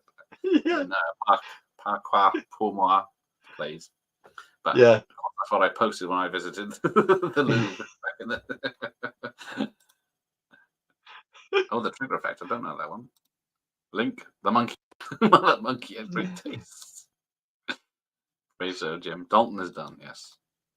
I saw Roadhouse on my honeymoon in '89 because my ex-wife was obsessed with Patrick Swayze. We divorced 5 years later. I still love the super movie. Yeah, don't let Roadhouse get really good. Swayze coming between you. Yeah, so what could be better than Christmas Vacation, you ask? Number 15, is it? Number 14, sorry. Steel Magnolias, of course. So It's yeah, amazing how much a bigger hit this was with a chick flick, but that's what happened back then. You had a film for everyone, and yeah, different people liked them and made them hits. exactly. You didn't just say target one audience. That doesn't exist. Same with most comedies. They're less funny towards the end when the plot gets to them. Yeah, I guess they have to have some sort of story, and then it's harder to get the jokes. But number 13, a very offensive video cover. I don't know if I can show this. Under the sea, The little mermaid. under the sea. Oh, That's not penis cover. That one, is it? yes, bloody still Magnolias, exactly. How is that better than Pet Cemetery, Major League, and Tango and Cash, Uncle Buck? The Same Crazy Ex-Wife, maybe take her to see that movie as well. It's well made, but I never understand. Maybe people can enjoy crying for 2 hours. Bravo, Jim. Alex Silvers. Oh, people saw it. Shit, sorry. At least it wasn't as annoying as Beaches. Yeah. All lads here. I prefer a different type of chick flick. Yeah, they're usually 2 very attractive ladies in a hostel. Right. Number 12. This I didn't believe. War of the Roses. War of the Now, Roses, yeah. This was missold, and that's why it's so popular. What? It was Lancashire. It was Lancashire versus Yorkshire. Was it? Yeah, I think people saw the poster and thought, "Oh, it's a third Romancing the Stone film." Yeah. And then they were very shocked. Oh shit! We're losing audience because I showed off the boner on the cover. Oh, hang on. Yeah, please protect us from the little mermaid, Alice. See, yeah, it's a great film. It's very dark comedy, but it's somehow etched its way up into the top 12 of the year. I don't know whether that's a mistake or not. Yeah, well, one of my favorite movies this decade. It's so funny. Yeah, that's one I saw in the film. But well, people are saying it's great, but I don't know if it was that successful on its own merits. Right, but now we'll get to number 11. Oh, we're just about outside the top 10 at 3 hours. Yeah, 3 hours in. So we'll skip past this chick flick. When Harry Met Sally. It's pretty good, entertaining, but it's definitely a chick flick. I don't think I've ever watched it. I've seen it a few times. Oh, oh no, Michael Myers is crying now, thinking of Beaches. I'm so glad Douglas Turner and DeVito are all friends and make stuff still. That is true. War of the Roses is a good black comedy, much better than Mr. and Mrs. Smith, especially the TV show anyway of Mr. and Mrs. Smith. War of the Roses is awesome. Lots of fans. Don't know why I don't own it. If Patrick Swayze didn't do Roadhouse, he would have been in Tango and Cash. Well, I don't think he would have been much different to Kurt Russell. They do look very similar. Yeah, it wouldn't be as funny, I don't think. Yeah. Beaches is good, says the boy. There you go. War of the Roses is really good. From Jim. Right, let's crack on. We're in the top 10. So, what would you expect to be in the top 10? A comedy drama from Ron Howard. Parenthood. Now, I did see this in the cinema, mostly because it had Steve Martin in it. So it's got Keanu in it, as again. Well, I guess Bill and Ted was made in 87 and released in 89. But, you got Steve Martin, Tom Hanks, Rick Moranis, Martha Plimpton, Keanu Reeves, Jason Robards, Mary Steenburgen, and Diane Wiest. Yeah, Steve Martin did like a fucking plethora of those kind of films from now on till like the mid-90s, didn't he? Fucking Further of the Bride and all that kind of rubbish.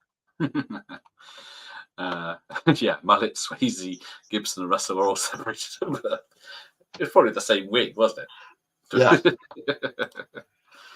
And Harry Met Sally is one of those films I could watch if it was on, but I would never go out and watch it. Yes, I would never go out of my way to watch it either.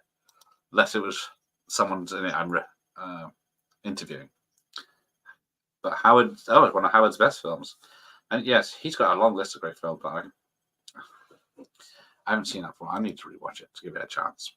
Seems we need to do all the watch party just so guys can add it to the collection. Oh, The mob has spoken. I wonder how. Well, yeah, it's probably considered problematic for 1,000 things now, isn't it? The fact that there's they're all white straight characters in a family, so Yeah. definitely off the list now. Apparently, there's one of my favourite amount of movies ever. Joaquin Phoenix made his film debut in that movie. As far as I know, he's about 10 years old. Well, he was in Space Camp, wasn't he? As Leaf Phoenix, wasn't he? Yeah. He made a couple of films as Leaf. Ron Howard's best film in the 80s is Gung Ho. There you go. I'd watch Gung Ho over Parenthood. That's much more racist. Right. Parenthood is one of my favorite. Oh, hang on. Double clicked. Can't picture Curtin Roadhouse or Sweet Scene Cash. Yeah. Parenthood is great fun, says Graham. There you go. Father Bride is when Steve Martin starts to lose it for me. Yeah, when you've done stuff like The Man with Two Brains and I think Little Shop of Horrors and Three Amigos and House Sitter was another one where it was like safety comedy. But yeah, I have seen Grand Canyon many years ago, but yeah, he's more serious turn in there. Could never figure out why Parenthood is a 15. It's a split second shot of a dildo or something. You're correct. I forgot about Space Camp. Actually, I wish I'd forgot about Space Camp. Jinx, Love, whatever his name is. Yeah. Space Camp's gold. I've got that on a Blu-ray, believe it or not. Yes, I do. Who needs Space Camp on Blu-ray? Gotta look gorgeous with that shots of it looks great. It looks great. Going up. Yes, All of You is actually my favorite. That's Lily Tomlin, isn't it? Where she takes over half his body and possesses him. Yeah. Yeah, I haven't seen that for a while. There's a dildo and a dive I haven't seen, but other than that, it could have been a PG. I think kids wouldn't notice that, would they? Yeah. Oh my god, I can't turn it off, isn't it?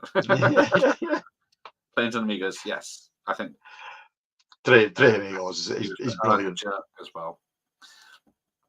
Yeah, he was good when he had another person to bounce off. Yeah. No, they basically remade Space Camp recently as Space Cadet. Oh, I didn't know that. The heathens. Oh, you're forgetting Ruskies in 1987. Loved it back then. Is that another Leaf Phoenix one? I saw Space Camp at the cinema. I don't think I did, but I did rent it a lot. Right, where are we?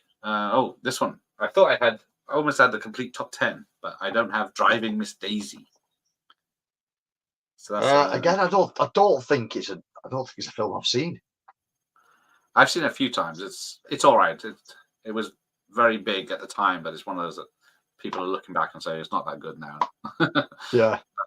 It's somehow it was number 9 year, and it's just about an old lady who's can't drive anymore, so they hire a black driver with the 50s America to drive around.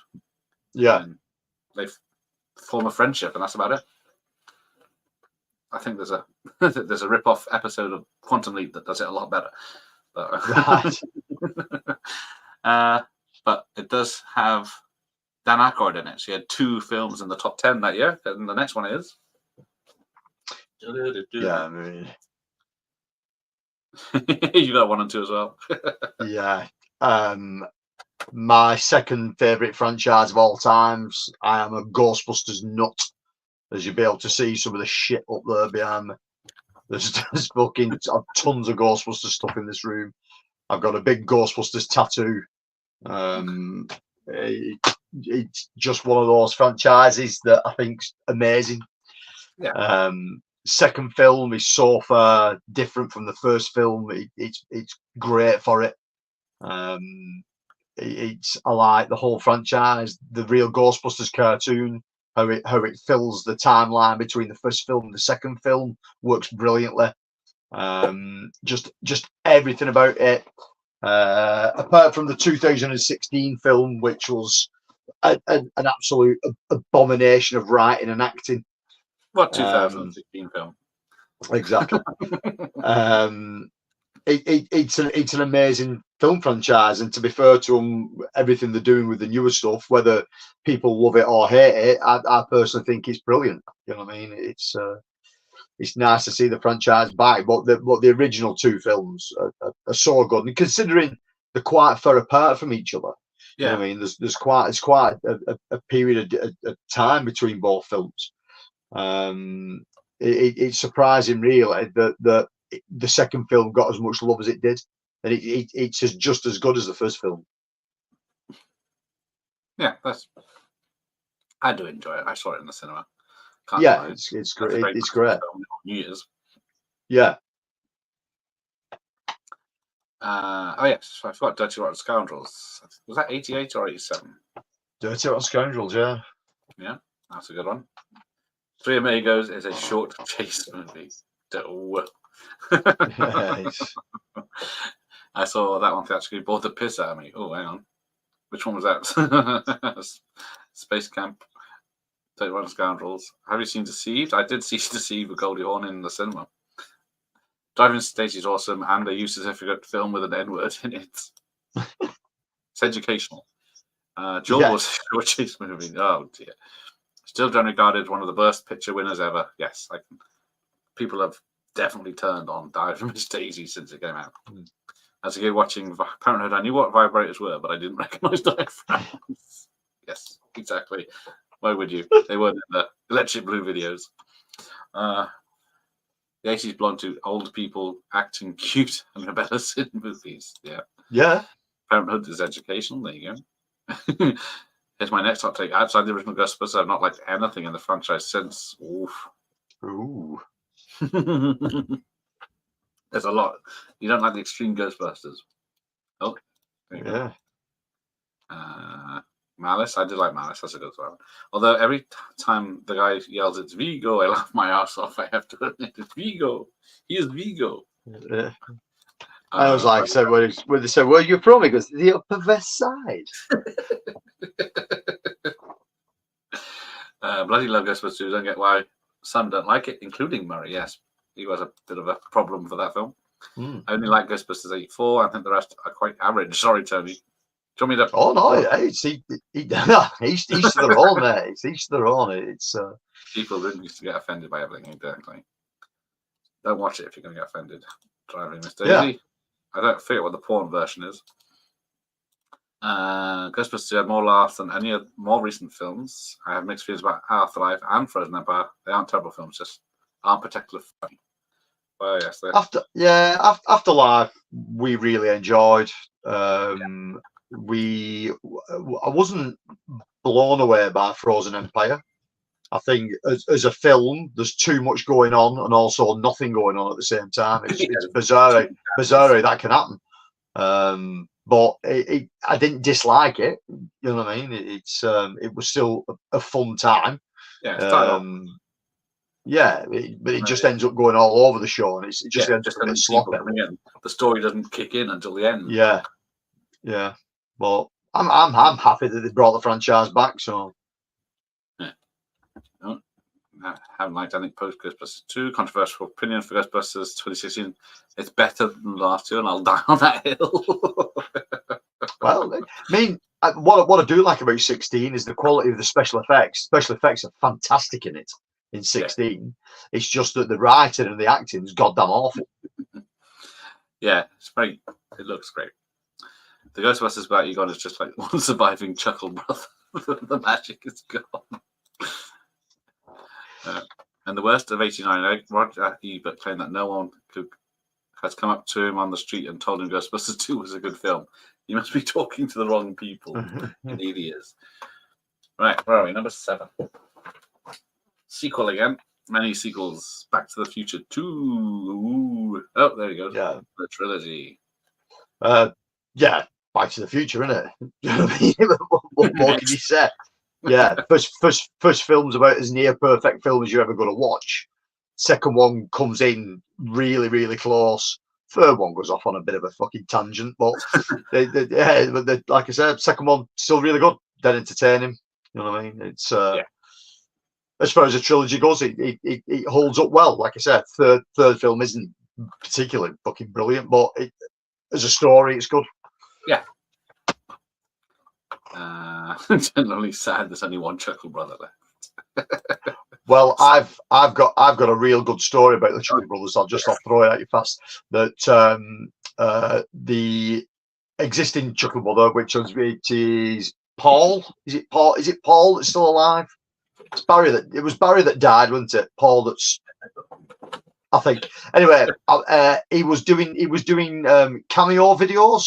If everyone knows what cameo is, and to get him to do something would cost £30. So I thought, yeah, that'd be quite cool. Let's see if he'll do a little bit of an intro for the Masters of the 80s channel. So I messaged him, everything like that, and basically he told me, one of the Chuckle Brothers basically told me to fuck off, because for £30 it meant I could keep reusing it as many times as I wanted, and for 30 quid it was a one-off deal. It was a one-off deal. Somebody's name had to be in it. It had to be somebody's birthday or anniversary.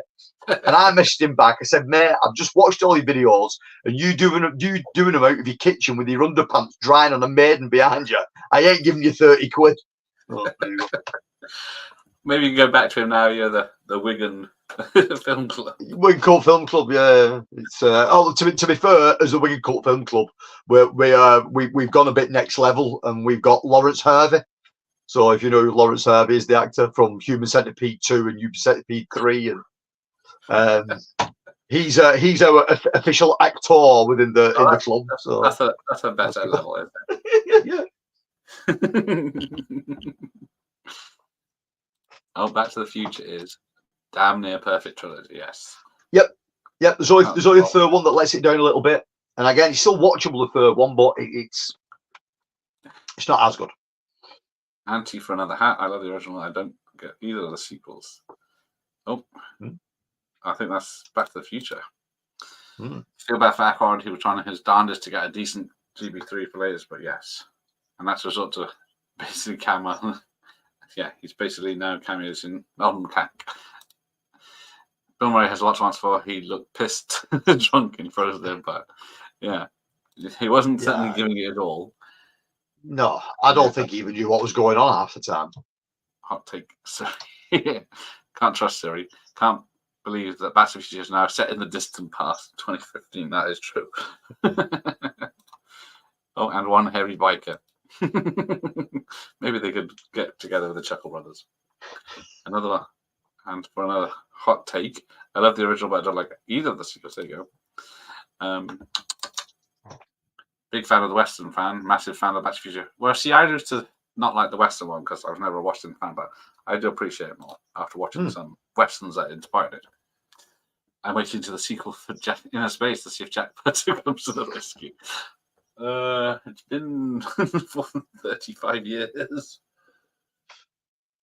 I don't think he's coming back. Too bad. COVID considerably more fun than Ghostbusters 16. Oh dear. Barry Chuckle show sounds like a risk. Oh, he is. Yeah, he could have had 30 quid in cash in hand, but no. Yes, but no, he didn't want to do a little intro for me because I was going to use it more than once, and he said that wasn't Maybe fair. you could get him to say something, but have different words in between, so you just cut it together.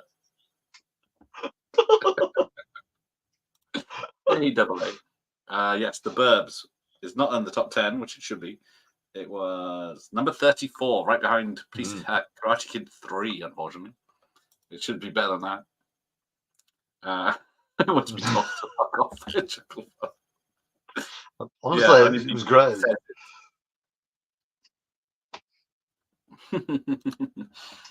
I love how casually Dan talks about seeing UFOs.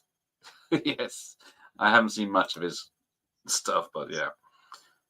Yeah, Ackroyd was a few of the positives. Frozen Empire, yeah. And Ernie. You know that, I should say. The Chuckle Bikers. I'm taking that name. I think if you watch all Back to the Future films together in one sitting, they all feel as good as each other. Separate viewings highlight the gradual quality decline. Yeah. You watch silent movies. I don't watch. No. Not unless I need to. Ackroyd lives by all that stuff, bless him. Yeah, why would he reply to my emails then? Right, where are we? That was Back to the Future 2. So somehow more popular than Back to the Future 2 is a Disney film. Yeah. Honey, I Shrunk the Kids. From Ghostbusters 2. Yeah. I guess it's Yeah. a kids' film and kids love it. Yeah, it's not a bad film. I can watch it. It's entertaining. Directed by Joe Johnston, who went on to do Rocketeer and Yeah. Captain America, the first Avenger. Yep. But apart from that, yeah, not much else to say about it. No, like I say, it's enjoyable. The practical effects in it are fantastic. Yeah, I mean, they still hold up. Yeah, they still hold up quite well. But the 2 sequels less so. Yeah, I don't think I've ever seen the sequels.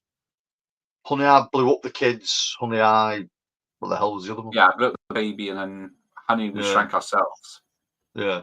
I think it was a TV show. I'm not 100% sure, but without Moranis. I have a theory. It's impossible to go online without seeing a Back to the Future reference. It is popular. I think silent movies one of my favorite companies. Have you seen Ackroyd's Joe Rogan appearance? Even Joe didn't know what to make of him. That's why I want to speak to him.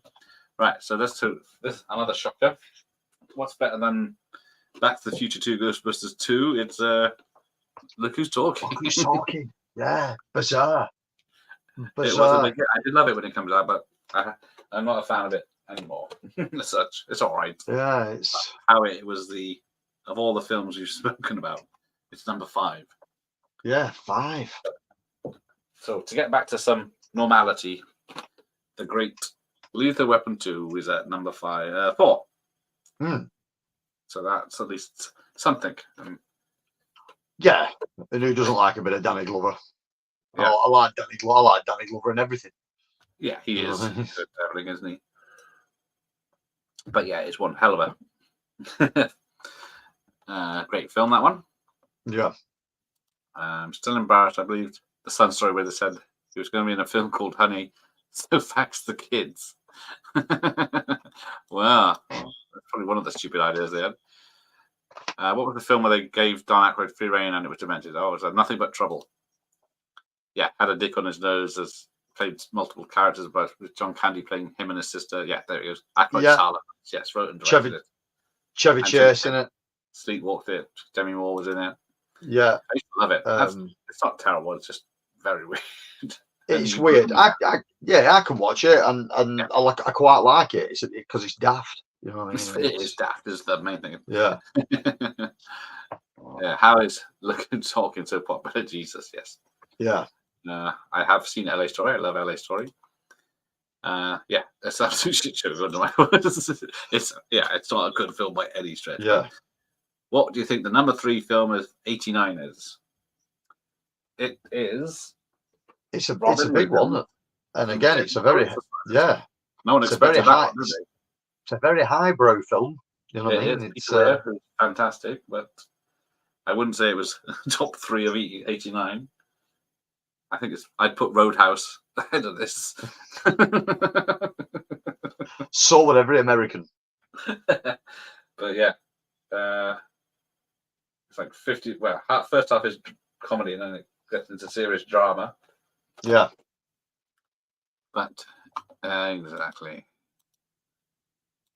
Yes, Craze acted like a deck on Sex. Surprise! Yes, how unexpected. But it is bizarrely watchable. Dead Poets Society is awesome with the big Robin Williams fan. But yeah, it's a fantastic film. I just don't think how popular it was back in the day. Everyone wanted to see it. I think we were quite sophisticated back then. They definitely done that. Well, exactly. If you look at all the different films here, Steel Magnolias, War of the Roses, Harry Met Sally, Parenthood, Driving Miss Daisy, even then comedies, action, all mixed. What do you see top 10 this year? I couldn't even imagine what would end up top 10 this year. Indie. I heard this. John Carpenter said Chevy Chase was the worst person you ever worked with. Yes, I don't mind Memoirs of an Invisible Man, but it's neither funny or anything, is it? A thriller. Oh yes, Dragnet Watch Party. Well, yes, there is someone around that wants to do that. Oh, there he is. The dumb stuff is dumber. The clever stuff is way cleverer. Yeah. Top 3. Come on, Cyborg's better than that shit. I would watch Cyborg over Dead Poets Society. I Warlock, which was like 200 for Dead Poets Society. As good as the film is, I need some entertainment, damn it. Some fun. True Survivor. Sadly, the clever stuff never makes it to the cinema anymore. Only the dumb blockbusters. Yeah, exactly. Might be a conspiracy. Carpenter didn't have a good thing to say. Don't think he got along with the Splash Girl either. Oh. Oh yeah, she was. I was trying to think. Where's she in? She's in Invisible Man. Yeah. I know more about philosophy and super stuff than I ever did in the 80s, for certain. There you go. Right. I know more about anything because of Quincy MD, but yeah. All right. Right. Let's put people out there. There's only 2 films left. So yeah. Although people were saying it was the biggest film in America in '89. It wasn't the biggest film worldwide, but Indiana Jones and the Temple of Last Crusade. Nope, Last Crusade. Personally, my favourite, which is bizarre, but I love it. I think it's a brilliant Indiana Jones film. It's the best of the only 3 films that were made. Yes. Yes. And don't get me wrong, I like Raiders of the Lost Ark and Temple of Doom. I think they're brilliant. But Last Crusade at that time was the only one I'd ever seen at cinema. I'd never caught the first 2 at cinema. And I think Sean Connery just brings that little bit of class to it as well as. And he's really, really good. It's a really good film. I love it. It is. It's amazing. There's not much else you can say because, yeah, they're 3 almost great films again, like Back to the Future. But I think, yeah, The Killer was between 100 and 200, unfortunately, Ramon. But I think that might because it had such staggered releases. I don't think it got released worldwide in '89. I think it got like most of European, and it might have been 90 in other areas. You definitely know the last 2, yep. Carpenter was essentially a director for hire on Invisible Man. Chase was really pulling the strings, as he was one of the producers. That explains a lot. Hate it when Carpenter films don't have his music. That is a good point. I don't think it did that? So yes, everyone out of their misery, they can't guess what number 1 is. Batman. The biggest piece of event cinema that I've ever participated in. This was a phenomenon when I was younger. We queued on opening day for this. I queued for 4.5 hours to get in to see it. And I've never been in a longer cinema queue before that or after that. It was unreal, the queue to get in to watch this when it came out. The hype around this, the hype after it came out was just phenomenal. I've never seen anything like it since. It was crazy. And probably still the single best superhero movie that's ever been done. I'm not the biggest superhero movie fans. So Right. they sort of annoy me. But this is just brilliant. It's just Michael Keaton's my Batman. I don't think there's been anybody better. Same.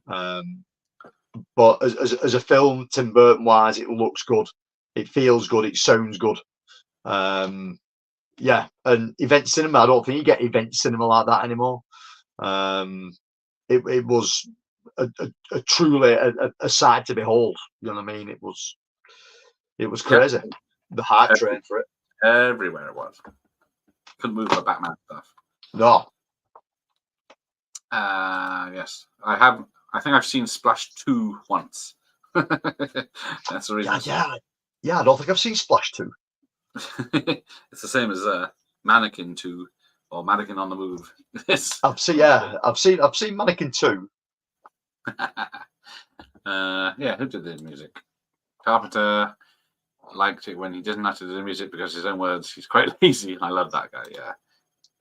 Saw Batman when I was younger. It was awesome at the time. Yeah. Morricone's score for The Thing is pretty awesome. Yeah. I keep thinking it's Carpenter, but it's not. He got Morricone in. Dum dum dum.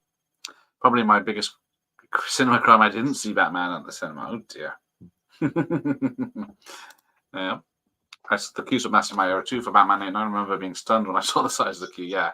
Yeah. I think we Unreal. got there an hour early because it was only a small town cinema. So Well, we was only a small town cinema, but the main auditorium at the cinema in Wigan at the time, Screen One, was 500 seater, bloody hell. and it sold out twice in front of us. So there was 1,000 people in front of us. It was crazy. Yeah.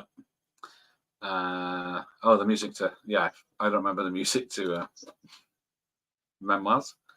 I saw Batman in the Cinemas 2004. I bet it was still cool. You know what I mean? It's definitely a cinematic film. Yeah. Oh, come on, that can't be true. Ooh. But you get to watch it when I do the 35th anniversary. I think, what is it? In a few weeks. Mm. Oh, hang on. Talking of controversial material, DC films are better than Marvel, but not more successful, but more interesting. There you go. Movies were being made before 1896. That's it. What the hell did I say? What was I talking about that would reference that? Films have been around. Right, there we go. We made it. Oh, DC films to be serious. Oh, there's kicking off now. Don't mention superhero films, anyone. Have never been to a big movie with queues. That wouldn't happen these days. No, I guess you book online. If sold out, you don't go. Yeah. But yeah, if you had to buy your tickets at the door, that's the only way it happened, doesn't it? I keep forgetting that. Yeah, it was crazy back in the day, having to queue. Who'd have thought you have to queue for something? Especially for hours for a film. Yeah. You can watch it online at home instead. How is that possible? Exactly. Magic.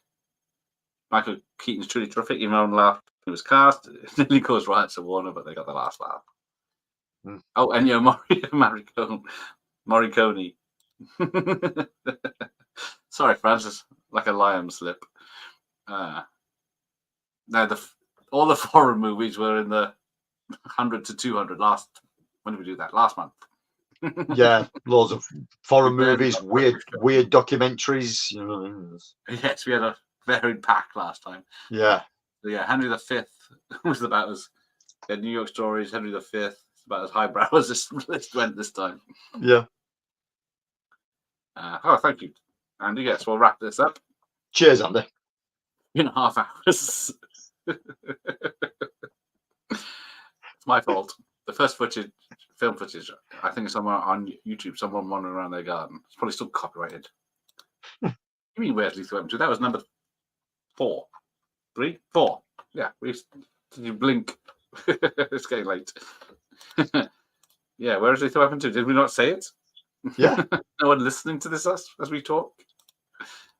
I held my tape up. I still can't believe the last massive cinema queue I saw was the In-Betweeners Part 2. What? Definitely wasn't worth queuing for. No. I believe Lethal Weapon 2 was the fourth Dead Poets Society was number 3. No one's paying attention. I need diagrams for these people. I do value his friendship. Thank you, Bob, for reminding me. But there we go. So, bloody hell, we made it. Yes. It wasn't supposed to be this long. It took 7 hours of streaming over a 5-week period. But we've got through 200 films of 1989. And then, I did that with the most obvious one as the winner.